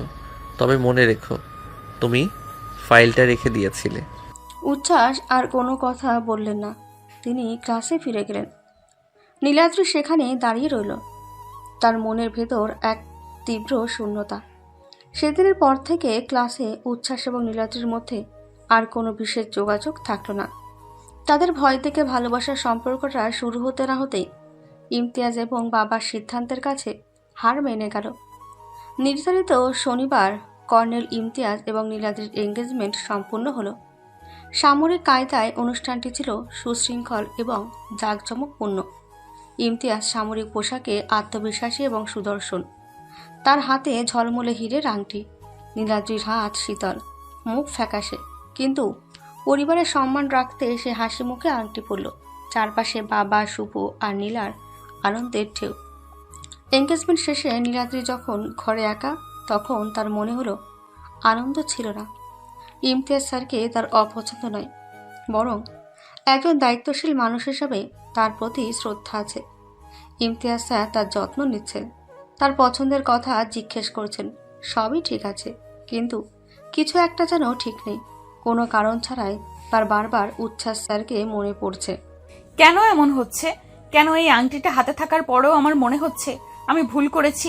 ইমতিয়াজ স্যার তো সব দিক দিয়ে পারফেক্ট, অথচ আমার মনে পড়ছে উচ্ছ্বাস স্যারের সেই দুষ্টু হাসিটা, তার চোখ টেপা, এমনকি সেই নীল ফাইলটাও। আমি তাকে হ্যাঁ বলেছিলাম, তাহলে কেন আমি এখন ইমতিয়াজ স্যারের বাগদত্তা? সে একবারও ইমতিয়াজের মধ্যে কোনো দোষ খুঁজে পেল না, কিন্তু তার মন যেন বারবার বলে উঠল, এই মানুষটা তোমার নয়, তোমার জন্য অপেক্ষা করছে অন্য কেউ। এই কারণহীন শূন্যতা নীলাদ্রিকে আরও অস্থির করে তুলল।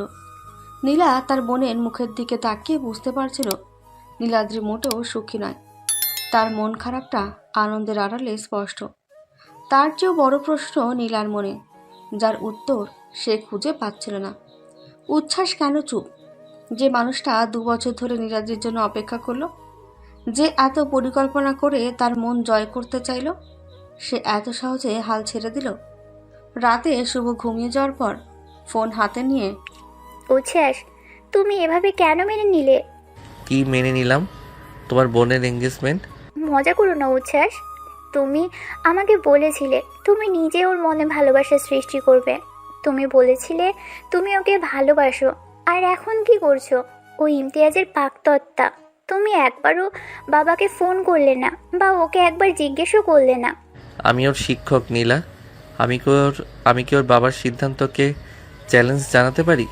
প্লিজ এসব শিক্ষক ছাত্রীর অজুহাত দিও না। তোমার সাথে আমার এনগেজমেন্ট ভাঙার সময় তো তুমি প্ল্যান করে সব করেছিলে, আর এখন? আমার সঙ্গে তো তোমার এঙ্গেজমেন্টটা হয়েছিল নীলা, কিন্তু বিয়ে কি হয়েছিল? উচ্ছ্বাসের এই কথা শুনে নীলাদ্রি স্তম্ভিত হয়ে গেল। মানে কি বলতে চাইছো তুমি?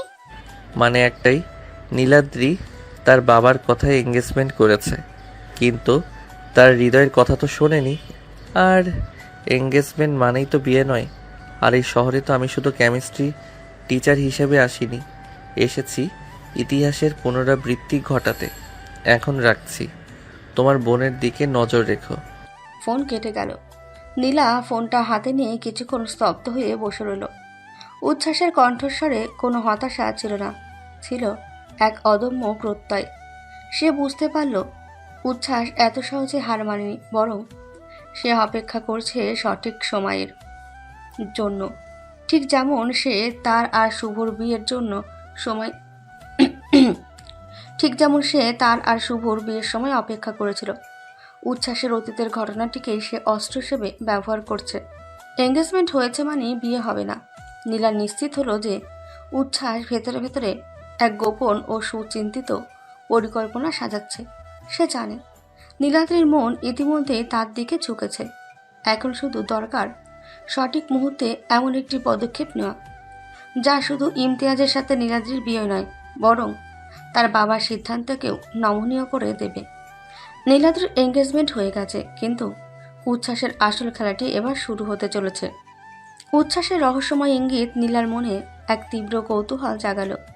সে এখন বুঝতে পারছে উচ্ছ্বাস চুপ করে বসে থাকার পাত্র নয়। সে অপেক্ষা করছে, আর সে অপেক্ষায় প্রমাণ করে দেবে সে কোনো এক গোপন পরিকল্পনা নিয়ে এগোচ্ছে। এঙ্গেজমেন্টের পরদিন থেকে নীলাদ্রির জীবনে এক কঠিন সময় শুরু হলো। কর্নেল ইমতিয়াজ প্রতিদিন ফোন করেন, যত্ন নিয়ে কথা বলেন, কিন্তু নীলাদ্রির ফোন ধরলেই তার মন চাইতো ওপাশ থেকে উচ্ছ্বাস স্যারের কণ্ঠস্বর ভেসে আসুক। ইমতিয়াজ স্যার এত ভালো কেন? উনি যদি একটুও খারাপ হতেন তাহলে হয়তো আমি বাবাকে সহজে বোঝাতে পারতাম না। অথচ তার মধ্যে কোনো দোষ নেই, কিন্তু তার প্রতি আমার কোনো আকর্ষণও আসছে না। ক্লাসে উচ্ছ্বাস এখন সম্পূর্ণ পেশাদার। নীলাদ্রির দিকে তার নজর থাকে ঠিকই, কিন্তু সেখানে আর সেই দুষ্টুমি বা ব্যক্তিগত ইঙ্গিত নেই। যেন তাদের মধ্যে কফি ডেটের প্রস্তাব কিংবা নীল ফাইলের কোনো ঘটনাই ঘটেনি। উচ্ছ্বাসের এই গভীর নীরবতা নীলাদ্রিকে আরও বেশি কষ্ট দিচ্ছিল। তোরা দেখেছিস স্যার আমার দিকে তাকাচ্ছেও না, মনে হচ্ছে আমি যেন ক্লাসের 8-10টা সাধারণ ছাত্রীর মতোই। উনি হয়তো আমাকে ভুলেই গেছেন। তোর এঙ্গেজমেন্ট হয়েছে নীলাদ্রি, স্যার তো আর তোর সাথে ফ্লার্ট করতে পারে না, তিনি তো তোর শিক্ষক। আমি তোকে আগেই বলেছিলাম উচ্ছ্বাস স্যারের থেকে ইমতিয়াজ স্যারের মধ্যে প্রতিষ্ঠিত জীবন অনেক বেশি নিরাপদ। এখন স্যারকে ভুলে যাওয়াই বুদ্ধিমানের কাজ হবে। নীলাদ্রি কারো কথাতেই কান দিল না। ইমতিয়াজকে মানিয়ে নেওয়ার শত চেষ্টা সত্ত্বেও তার মন কেবলই সে দিনগুলোর স্মৃতি হাতড়াচ্ছে, যেদিন সে উচ্ছ্বাসকে ভয় পেত, আর সে ভয়ের আড়ালে জন্ম নিয়েছিল প্রথম ভালোবাসা। এঙ্গেজমেন্টের 3 দিন পর এক অপ্রত্যাশিত ঘটনা ঘটল। নীলাদ্রির কলেজ অধ্যক্ষের ঘরে এলেন উচ্ছ্বাস, ইউসুফ খান এবং সাথে একজন অপরিচিত ভদ্রলোক। তিনি কোনো সাধারণ অতিথি ছিলেন না। অধ্যক্ষ যখন ক্লাসে এসে উচ্ছ্বাসের সাথে আসা ভদ্রলোকটিকে পরিচয় করিয়ে দিলেন, তখন পুরো ক্লাসের চোখ কপালে উঠল। তোমাদের জানিয়ে দেই, আজকে তোমাদের কেমিস্ট্রি ডিপার্টমেন্টের একজন স্থায়ী প্রফেসর জয়েন হয়েছেন। ইনি হলেন ডক্টর ইমতিয়াজ জামান চৌধুরী। আমাদের উচ্ছ্বাস স্যার এতদিন তোমাদের ক্লাস নিচ্ছিলেন, কিন্তু তিনি এখন থেকে শুধুমাত্র বিশেষ প্রজেক্ট নিয়ে কাজ করবেন। ডক্টর ইমতিয়াজ স্যারই এখন থেকে তোমাদের কেমিস্ট্রি পুরো দায়িত্ব নেবেন। নীলাদ্রি হতবাক। ডক্টর ইমতিয়াজ জামান চৌধুরী, এই নামে কোনো শিক্ষক থাকার কথা নয়। হ্যাঁ, আমার সময় শেষ। এখন থেকে ডক্টর ইমতিয়াজই তোমাদের স্যার। কিন্তু এর কিছুক্ষণ পরে আসল ঘটনাটি ঘটল। অধ্যক্ষ আবার ক্লাসে এসে ঘোষণা করলেন যে উচ্ছ্বাস স্যারকে জরুরি কাজে কলকাতার একটি সেমিনারে যোগ দিতে হচ্ছে, তাই তিনি দ্রুত চলে যাবে। উচ্ছ্বাস ক্লাস থেকে বেরিয়ে যাওয়ার সময় নীলাদ্রি এক মুহূর্ত দেরি করল না। সে দ্রুত ক্লাস থেকে বেরিয়ে কলেজ গেটের দিকে ছুটে গেল। দৌড়ে গিয়ে উচ্ছ্বাসের সামনে দাঁড়ালো। স্যার দাঁড়ান, আপনি কেন চলে যাচ্ছেন? এখন তো আমার যাওয়ার সময় নীলাদ্রি। তোমার এঙ্গেজমেন্ট হয়ে গেছে, এখন এখানে থাকার কোনো কারণ নেই। কিন্তু স্যার আমার মন আপনাকে চাইছে। আমি ইমতিয়াজ স্যারকে মানতে পারছি না। আমি জানি তুমি ফাইলটা রেখে দিয়েছিলে, কিন্তু তোমার বাবার সিদ্ধান্ত তুমি মেনে নিয়েছো, আর আমি তোমার বাবার সিদ্ধান্তের উপর কথা বলতে পারি না। তবে আমি শুধু এইটুকুই বলতে পারি, আমি তোমার জন্য অনেক দিন অপেক্ষা করেছি। আপনি চলে যাবেন না। আমি জানি না কি হবে, কিন্তু আপনি চলে গেলে আমার দম বন্ধ হয়ে যাবে। প্লিজ। আমার সঙ্গে তো নীলার এঙ্গেজমেন্ট হয়েছিল, কিন্তু বিয়ে কি হয়েছিল? তোমার এঙ্গেজমেন্টটা হয়ে গেছে নীলাদ্রি। এবার কি তুমি তোমার শুভকে খুঁজতে বের হবে, নাকি ইমতিয়াজকে বিয়ে করবে? এটাই তোমার শেষ পরীক্ষা নীলাদ্রি। তোমার ভালোবাসা যদি সত্যি হয় তবে তুমি নিজেই পথ খুঁজে নেবে। আমি অপেক্ষা করব, তবে বেশি দিন নয়। উচ্ছ্বাস দ্রুত গাড়িতে উঠে বসলেন এবং তীব্র গতিতে কলেজ গেট থেকে বেরিয়ে গেলেন। তার চোখে ছিল এক দৃঢ় বিশ্বাস। তিনি জানতেন তার নীরব চালটি সফল হবে। নীলাদ্রির জীবনে এখন ইমতিয়াজ ও উচ্ছ্বাস নয়, বরং তার নিজের হৃদয়ের সিদ্ধান্ত নেওয়ার সময়। উচ্ছ্বাস চলে গেলেন, কিন্তু তার শেষ কথাগুলো নীলাদ্রির মনে বিদ্রোহের আগুন জ্বালিয়ে দিল। এঙ্গেজমেন্ট হয়েছে, কিন্তু বিয়ে তো হয়নি। নীলাদ্রি কি তাহলে তার দিদির মতো নিজের ভালোবাসার পথ খুঁজে নেবে? উচ্ছ্বাসে চলে যাওয়ার পর 1 মাস কেটে গেল। এই 1 মাসে নীলাদ্রির জীবন ছিল যান্ত্রিকতায় মোড়া। তার প্রতিটি মুহূর্ত কেটেছে ইমতিয়াজের যত্ন আর পরিবারের আনন্দের মাঝে। কিন্তু হৃদয়ের গভীরে ছিল এক তীব্র শূন্যতা। আজ সেই দিন, যেদিন নীলাদ্রির সাথে কর্নেল ইমতিয়াজের বিয়ে। নীলাদ্রি কনের সাথে সেজে প্রস্তুত, লাল বেনারসি সোনার গয়না আর সুন্দর মেকআপে তাকে লাগছে পুতুলের মতো। কিন্তু তার চোখে সেই পুতুলের প্রাণ নেই। সে ড্রেসিং টেবিলের আয়নায় নিজের প্রতিচ্ছবি দেখছে, আর বারবার তার মনে পড়ছে উচ্ছ্বাসের শেষ কথাগুলো। এঙ্গেজমেন্ট হয়েছে, কিন্তু বিয়ে তো হয়নি। আমি কি ভুল করছি? আমি কি আমার জীবনের একমাত্র ভালোবাসাকে শুধুমাত্র বাবার সম্মানের জন্য বিসর্জন দিচ্ছি? আমার আপগত পরিবারের বিরুদ্ধে গিয়ে নিজের ভালোবাসা বেছে নিয়েছিল, আর আমি? ঠিক তখনই তার ঘরে ঢুকলো তার দুই প্রিয় বান্ধবী মুন আর রাফা, আর সাথে তার বোন নীলা। ওয়াও নীলাদ্রি, তোকে একদম পরি লাগছে। সত্যি আর্মি অফিসারের বউ হতে চললি। আমরা তো আগেই জানতাম তোর জীবনে অন্যরকম কিছু হবে। নীলাদ্রি, তুই কি সত্যিই খুশি? নীলার এই প্রশ্নটা যেন ছিল তরুপের তাস। নীলাদ্রির বাঁধ ভেঙে গেল। সে নীলাকে জড়িয়ে ধরে কাঁদতে শুরু করলো। না আপু, আমি পারছি না। আমার মনে হচ্ছে আমি উচ্ছ্বাস স্যারকে, না, উচ্ছ্বাসকে ভালোবাসি। আমি ওকে ভুলতে পারছি না। আমার মনে শুধু ওর হাসি, ওর চোখ টেপা আর সেই নীল ফাইলটা ঘুরছে। আমি জানি, আমিও জানতাম তুই পারবি না। উচ্ছ্বাস তোকে বলেছিল এনগেজমেন্ট হয়েছে, কিন্তু বিয়ে কি হয়েছিল সে তোকে শুধু একটা ইঙ্গিত দিয়েছিল। আর আমি জানতাম তুই ঠিক বুঝে যাবি। মানে কি বলছিস তোরা? কিসের ফাইল? আবার উচ্ছ্বাস স্যার? পরে সব বলবো, এখন আমাদের হাতে সময় কম। নীলাদ্রি, তুই কি তোর ভালোবাসার কাছে যেতে চাস, নাকি বাবার সম্মান আর ইমতিয়াজের নিরাপত্তা জীবনে নিজেকে বন্দি করবি? আমি উচ্ছ্বাসের কাছে যাব। তবে আর দেরি কেন, পালা। নীলার নির্দেশে শুরু হলো মিশন নীলাদ্রির মুক্তি। যেহেতু বাড়িতে এখন লোক ভর্তি, তাই পালাতে হবে অত্যন্ত সাবধানে। নীলা দ্রুত নীলাদ্রিকে তার সাজের সব ভারী গহনা খুলে ফেলতে বলল। এরপর সে নিজের পরনে সাধারণ সালোয়ার কামিজটা নীলাদ্রিকে পরিয়ে দিল। কনের সাজের বেনারসি আর গহনাগুলো তার নিজের ট্রাঙ্কে তালাবন্ধ করে দিল। মুন আর রাফা দুজনে মিলে ঘরে দ্রুত কিছু কাপড় আর তোয়ালে ভরে নীলাদ্রির বিছানার উপর রাখলো, যাতে দূর থেকে দেখে মনে হয় নীলাদ্রি হয়তো ক্লান্ত হয়ে লেপ মুড়ি দিয়ে শুয়ে আছে। নীলা উচ্ছ্বাসকে ফোন করে তার প্ল্যান সাজিয়ে দিয়েছিল। ঠিক তখনই বাইরের গেট দিয়ে ব্যান্ড পার্টি বাজাতে বাজাতে ঢুকলো। কিন্তু বিয়ে তো এখনো শুরু হয়নি। শুভ আর বাড়ির লোক ব্যস্ত হয়ে গেল ব্যান্ড পার্টিকে সামলাতে। নীলা সুযোগটা কাজে লাগালো। নীলাদ্রিকে লুকিয়ে তারা বাথরুমের জানালা দিয়ে নয়, বরং বাড়ির পেছনের দিকে সেই পুরনো দরজা দিয়ে বের হওয়ার ব্যবস্থা করলো, যেটা বাগানের দিকে যায়। কিন্তু নীলাদ্রির মুখ তো এখনো মেকআপে ঢাকা। তাড়াতাড়ি কর, এই নে আমার সানগ্লাস আর মাস্ক। এখন তোকে একদম কলেজ ফেরত সাধারণ ছাত্রী লাগবে, যা। নীলাদ্রি দ্রুত সানগ্লাস আর মাস্ক পরে দিল। তার হাত থেকে হীরের আংটিটা খুলে টেবিলের উপর রাখলো। সে যখন বের হচ্ছে তখন রাফা তাকে একটা ছোট চিরকুট ধরিয়ে দিল। এটা তোর দুলাভাইকে দিস, আমরা বলবো তুই বাইরে শপিং করতে গিয়েছিস। শপিং এই মুহূর্তে? আরে হ্যাঁ, কোনে তো একটু টেনশন ফ্রি করতে বেরিয়েছিস, এবার যা। নীলাদ্রির চোখে ছিল জল, কিন্তু মুখে ছিল এক মুক্তির হাসি। কোণের সাজ ফেলে সে দ্রুত পালালো। নীলাদ্রি দ্রুত বাড়ির পেছনের রাস্তা দিয়ে দৌড়ে গিয়ে একটা ট্যাক্সি ধরল। সে ট্যাক্সি নিয়ে সোজা সেই জায়গায় গেল যেখানে উচ্ছ্বাস তাকে আসতে বলেছিল। তাদের কলেজের কাছাকাছি একটা নিরিবিলি পুরনো কফি শপের এক কোণে একা বসেছিল উচ্ছ্বাস।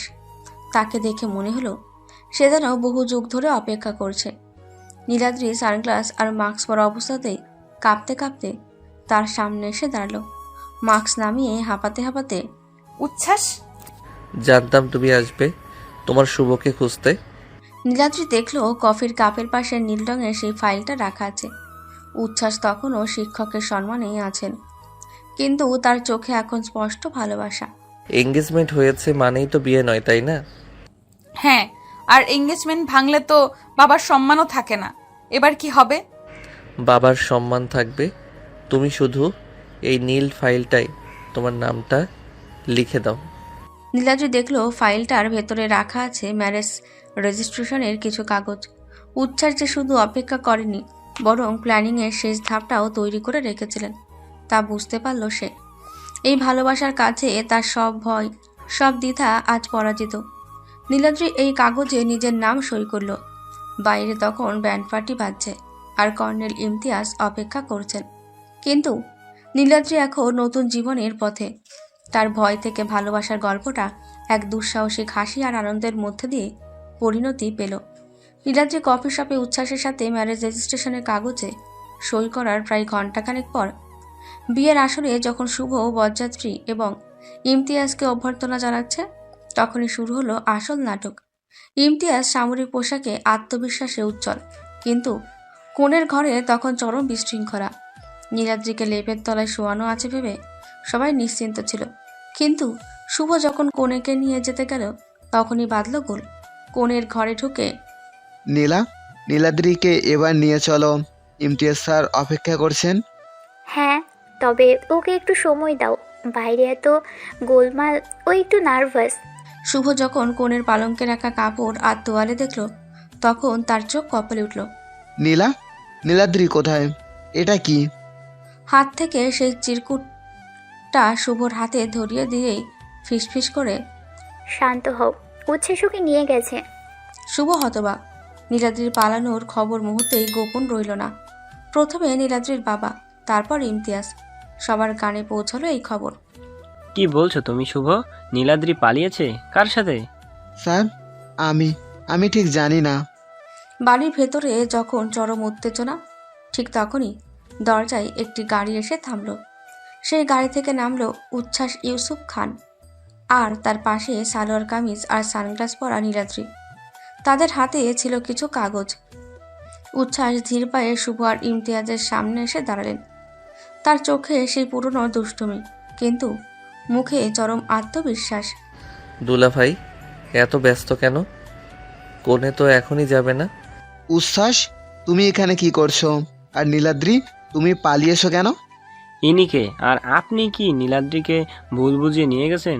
আপনি জানেন এই কাজের জন্য আপনাকে কী ধরনের পরিণতির সম্মুখীন হতে হবে? পরিণতির কথা পরে ভাবা যাবে স্যার, আগে পরিচয়টা জেনে নিন। আমি হলাম উচ্ছ্বাস ইউসুফ খান, নীলাদ্রির স্বামী। এই কথা শুনে পুরো আসরে পিনপতন নীরবতা। নীলাদ্রির বাবা জ্ঞান হারাবার উপক্রম। ইমতিয়াজ যেন নিজের কানকেই বিশ্বাস করতে পারলেন না। কি বললেন আপনি? স্বামী? তুমি একজন সাধারণ কলেজের শিক্ষক মাত্র, আর নীলাদ্রি বোনের সাথে তোমার এঙ্গেজমেন্ট হওয়ার কথা ছিল। আমার সাথে এঙ্গেজমেন্ট হয়েছিল নীলার, যার বিয়ে আপনি দিতে চেয়েছিলেন আমার সাথে। আর নীলাদ্রির সাথে আমার এঙ্গেজমেন্ট হয়নি, বিয়ে হয়েছে। দেখুন, এই হলো আমাদের ম্যারেজ সার্টিফিকেট। ঘণ্টাখানেক আগেই রেজিস্ট্রেশন সম্পন্ন হয়েছে। উচ্ছ্বাস ম্যারেজ সার্টিফিকেটটা ইমতিয়াজ এবং নীলাদ্রির বাবার দিকে এগিয়ে দিলেন। সবাই দেখল সেখানে সই করা আছে উচ্ছ্বাস ইউসুফ খান এবং নীলাদ্রি। ইমতিয়াজ তখনও বিশ্বাস করতে পারলেন না। তিনি ক্রোধে ফেটে পড়লেন। আপনি নাটক করছেন? একজন ছাত্রীর সাথে আপনি? এটা মানা যায় না। আমি আপনার ক্যারিয়ার শেষ করে দেব। আমার ক্যারিয়ারের চিন্তা আমার। আমি আমার ভালোবাসার জন্য কোনো নাটক করিনি। আমি শুধু নীলাদ্রির হৃদয়ের সম্মান করেছি। আর আপনার সাথে ওর এঙ্গেজমেন্ট হয়ে গিয়েছিল ঠিকই, কিন্তু ওর মন আমার কাছে ছিল। ইমতিয়াজ যখন ক্রোধে এগিয়ে এসে নীলাদ্রিকে কিছু বলতে যাচ্ছিলেন, ঠিক তখনই উচ্ছ্বাস এমন কিছু করলেন যা সবাইকে স্তব্ধ করে দিল। উচ্ছ্বাস দ্রুত নীলাদ্রির সানগ্লাস সরিয়ে দিলেন। এরপর বিয়ের আসরে সবার সামনে দাঁড়িয়ে নীলাদ্রির মুখ দু হাতে ধরে অধিকার নিয়ে তাকে গভীর চুম্বন করলেন। এই চুম্বন কেবল ভালোবাসা প্রমাণ ছিল না, ছিল সামরিক ব্যক্তিত্ব ইমতিয়াজের প্রতি প্রতিদ্বন্দ্বীর চূড়ান্ত ঘোষণা। নীলাদ্রিও উচ্ছ্বাসকে জড়িয়ে ধরল। তার চোখের জল মুছে গেল মুক্তির আনন্দে। চুম্বন শেষে ইমতিয়াজকে উদ্দেশ্য করে, এই হলো আমার স্ত্রী, যার মন আমার কাছে ছিল। তাকে আমি কখনোই অন্যের হাতে তুলে দিতে পারতাম না। এঙ্গেজমেন্ট হয়েছে মানেই তো আর বিয়ে নয় কর্নেল সাহেব। ইমতিয়াজ আর একটি কথাও বলতে পারলেন না। তিনি স্তব্ধ হয়ে দাঁড়িয়ে রইলেন। তিনি নিশ্চিত হলেন এই শিক্ষক শুধু প্রেমে নয়, চালেও তার চেয়ে এক ধাপ এগিয়ে।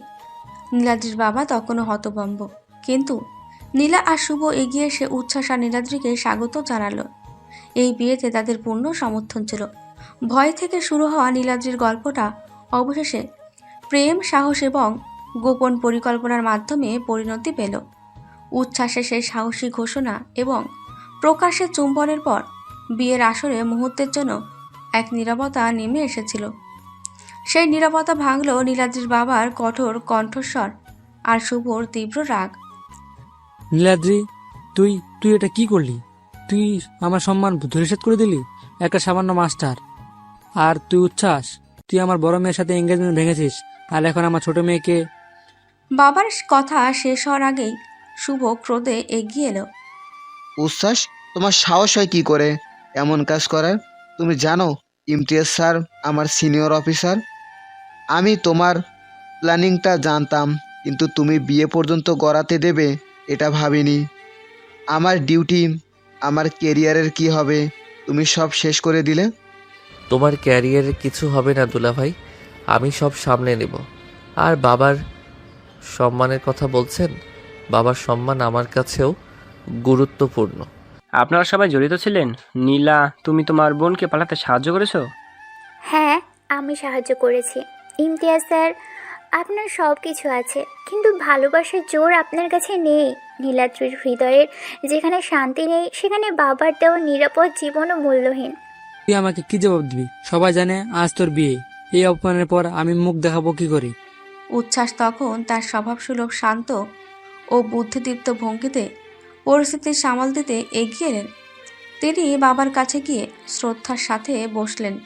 বাবা, আমি জানি আপনি খুব কষ্ট পেয়েছেন, কিন্তু একটু ভেবে দেখুন, আপনার বড় মেয়ে যখন নিজের ভালোবাসার মানুষটিকে বেছে নিয়েছিল, তখন আপনি কষ্ট পেলেও আজ সে সুখে আছে।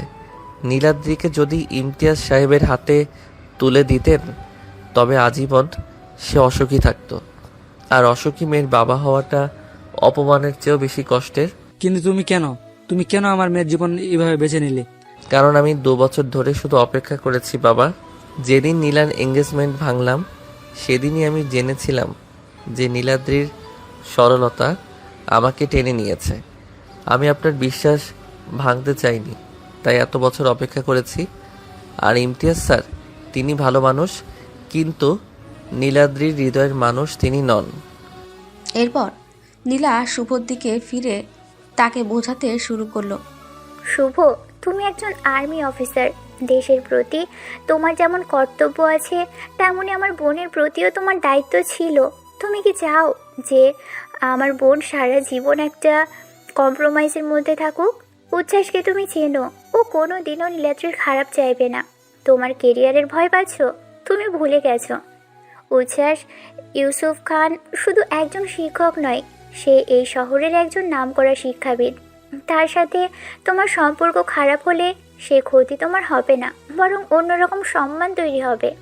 তোমার এঙ্গেজমেন্ট ভাঙার সময় সে সাক্ষী ছিল, আর আজ সে নিজে বিয়ে করে নিল।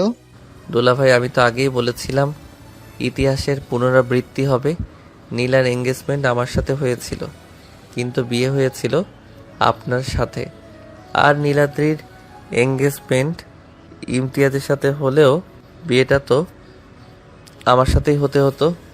এটাই তো কেমিস্ট্রি, যেখানে যার সাথে বন্ধন সেখানেই সে যাবে। উচ্ছ্বাসের যুক্তি, নীলার সমর্থন এবং সর্বোপরি নীলাদ্রির চোখে ভালোবাসার আকুতি দেখে বাবার রাগ ধীরে ধীরে নরম হয়ে এলো। তিনি দেখলেন তার 2 মেয়ে নিজেদের ভালোবাসার মানুষের সাথে আছে। তোরা যা করলি তা আর ফেরানো যাবে না। এখন কি হবে? ইমতিয়াজকে আমি কি জবাব দেব? তার জবাব আমি দেব বাবা। আমি আমার বিয়ের খবর সবাইকে জানাবো, আর ইমতিয়াজ সাহেবের কাছে আমি ক্ষমা চেয়ে নেব। আমার শিক্ষাগত আর পারিবারিক পরিচয় তিনি জানেন। হয়তো কিছুক্ষণ রাগ করবেন, কিন্তু তিনি আপনার মতো একজন ভদ্র ও উদার মানুষের কাছেই সব শিখেছেন, তিনি বুঝবেন। কিছুক্ষণ পর উচ্ছ্বাসী ইমতিয়াজের সাথে কথা বলেন। ইমতিয়াজ কিছুটা হতাশ হলেও উচ্ছ্বাসের স্পষ্ট ব্যাখ্যা এবং নীলাদ্রির হৃদয়ের কথা শুনে সামরিক কায়দায় পরাজয় স্বীকার করে নিলেন। এভাবে একটি বিয়ে ভাঙার বেদনা এবং একটি ভালোবাসার জয়ের আনন্দের মধ্যে দিয়েই ভয় থেকে ভালোবাসার গল্প অবশেষে স্থায়ীভাবে পরিণতি পেল। আর নীলাদ্রি প্রমাণ করল জীবনে শুধু নিরাপদ পথ নয়, হৃদয়ের ডাক শোনাটাও জরুরি। বিয়ে এবং সব নাটক শেষ হওয়ার পর বাড়ির পরিবেশ স্বাভাবিক হয়ে এলো। বাবা কিছুটা অভিমানী হলেও মেয়ের সুখের জন্য আর কথা বাড়ালেন না। শুভ তার সামরিক সম্মান ক্ষুণ্ণ হওয়ার ভয় কাটিয়ে এখন উচ্ছ্বাসকে নিয়ে হাসি ঠাট্টা করছে। নীলাদ্রি আর উচ্ছ্বাসের জন্য সাজানো হলো তাদের বাসর ঘর। নীলাদ্রি যখন বাসর ঘরে ঢুকলো তখন ঘরটা ফুল আর আলোয় ঝলমল করছে। তার দুই বান্ধবী মন আর রাফা আর তার বোন নীলা তখন ঘর সাজানোর শেষ মুহূর্তের কাজ করছে। উচ্ছ্বাস তখন বাইরে শুভর সাথে কথা বলছেন, একটু পরে আসবেন। আইকনে বস এখানে, তোর সব ভয় তো এবার উড়ে গেল। আপু কি যে বলো, তোমরা না থাকলে তো আমি মরেই যেতাম। মরে যেতিস? কফি ডেটের প্রস্তাব পেয়েও পালিয়ে গিয়েছিস, আর এখন বলছিস মরে যেতিস? তোর জন্য আজ আমাদেরও ঐতিহাসিক পলাতক হতে হলো। ঠিক বলেছিস, ভাবতো একবার কর্নেলের সাথে বিয়ে ভেঙে স্যারের সাথে পালালি। এই গল্প তো আমরা কলেজের শেষ দিন পর্যন্ত বলবো। তোর জন্য তো আমরা টিচারদের কাছে স্পেশাল হয়ে গেলাম। আর শোন, উচ্ছ্বাস আমাকে বলেছিল সে নাকি তোকে স্কুল ইউনিফর্ম পরা অবস্থায় প্রথম দেখেছিল। 2 বছর ধরে তোর জন্য অপেক্ষা করেছে। ইস, এইসব কথা বলছো কেন? আমি তখন কত ছোট ছিলাম। ছোট ছিলি বলেই তো তোর হট প্রফেসর তোকে এত বছর ধরে শুধু দেখে গেল। বলতো, তোকে দেখে ওর প্রথম কি মনে হয়েছিল? নিশ্চয়ই বলেছিল, আহা, একে তো ছাত্রী হিসেবেই পেতে চাই। চুপ করতে তোরা, উনি তো এখন ওর স্বামী। এবার থেকে তোকে রোজ স্যারের ক্লাস করতে হবে নীলাদ্রি, রাতের বেলাও। তোরা খুব খারাপ, এসব কি বলছিস? ঠিক আছে, আর চালাবো না। তবে শোন, তোর নীল ফাইলটা কিন্তু আমি দেখেছি। কি সাহস! ম্যারেজ রেজিস্ট্রেশনের কাগজ আগে থেকে রেডি ছিল। উচ্ছ্বাস লোকটা একটা নাম্বার 1 প্লেয়ার। আমরা কিন্তু বাইরে কান পেতে থাকবো। যদি কোনো কেমিস্ট্রির কঠিন সূত্র আলোচনা হয় তাহলে কিন্তু আমরা এসে নোট করে নেব। আর যদি কোনো নতুন আবিষ্কার হয় তবে আমরাও পার্টি চাই। 3 বান্ধবী হাসতে হাসতে ঘর থেকে বেরিয়ে গেল। শেষ মুহূর্তে নীলা দরজায় দাঁড়িয়ে নীলাদ্রিকে চোখ টিপে বলল, ভয় পাবি না, তোর তো আর প্রথম এনগেজমেন্ট নয় যে ভয় পাবি। এবার কিন্তু বিয়ে হয়েছে। নীলাদ্রির মুখটা লজ্জায় লাল হয়ে গেল। দরজা বন্ধ হলো। তার হৃদয়ে তখন আর কোনো ভয় নেই, আছে শুধু সেই মানুষটার জন্য তীব্র অপেক্ষা, যিনি ভয়কে জয় করে তার জীবনে প্রেম এনেছেন। কিছুক্ষণ পর দরজা খুলল। উচ্ছ্বাস ঘরের ভিতরে এলেন। বাসর ঘরের সুগন্ধ আর নীরবতা তখন দুজনের হৃস্পন্দন শুনতে পাচ্ছে। উচ্ছ্বাস দরজা বন্ধ করে নীলাদ্রির কাছে এসে দাঁড়ালেন। আমার বন্ধুরা খুব দুষ্টু। আপনিও কম যান না। আমি তো তোমার শিক্ষক নীলাদ্রি, তোমাকে তো একটু চ্যালেঞ্জ দিতেই হতো, তাই না? না হলে তোমার ভয়টা কাটতো কি করে? উচ্ছ্বাস আলতো করে নীলাদ্রির হাত ধরলেন। তার হাতে এখন নেই কোনো সামরিক অফিসারের আংটি, আছে শুধু ভালোবাসার স্পর্শ। এখন এই ঘরে শুধু তুমি আর আমি, কোনো জিরাফ স্যার নেই, কোনো প্রতিশোধ নেই, আছে শুধু আমাদের কেমিস্ট্রি। উচ্ছ্বাস তখন সেই নীল ফাইলটা তুলে নিলেন, যেটা ছিল তাদের ভালোবাসার প্রতীক। তিনি ফাইলটা আলতো করে রেখে নীলাদ্রির দিকে ঝুঁকতে শুরু করলেন। নীলাদ্রির চোখ বন্ধ হয়ে এলো। তাদের ভয় থেকে ভালোবাসার গল্পটা অবশেষে পূর্ণতা পেল। উচ্ছ্বাস যখন নীলাদ্রির খুব কাছে এলেন তখন বাসর ঘরের মৃদু আলোয় নীলাদ্রির সাজানো মুখটা আরো মায়াবী লাগছিল। নীলাদ্রি চোখ বুজেছিল ঠিকই, কিন্তু তার ভেতরে চলছিল এক অদ্ভুত রোমাঞ্চকর শিহরণ। ভয়ের পর্ব শেষ, এখন শুধু ভালোবাসার শুরু।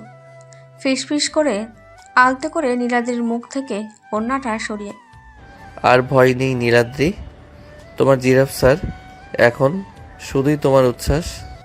উচ্ছ্বাস নীলাদ্রির হাত ধরে টেনে তাকে বিছানায় বসালেন। নীলাদ্রি তখনও লজ্জায় চোখ তুলতে পারছে না। আপনি কেন এত কষ্ট করলেন? কেন এত বছর অপেক্ষা করলেন?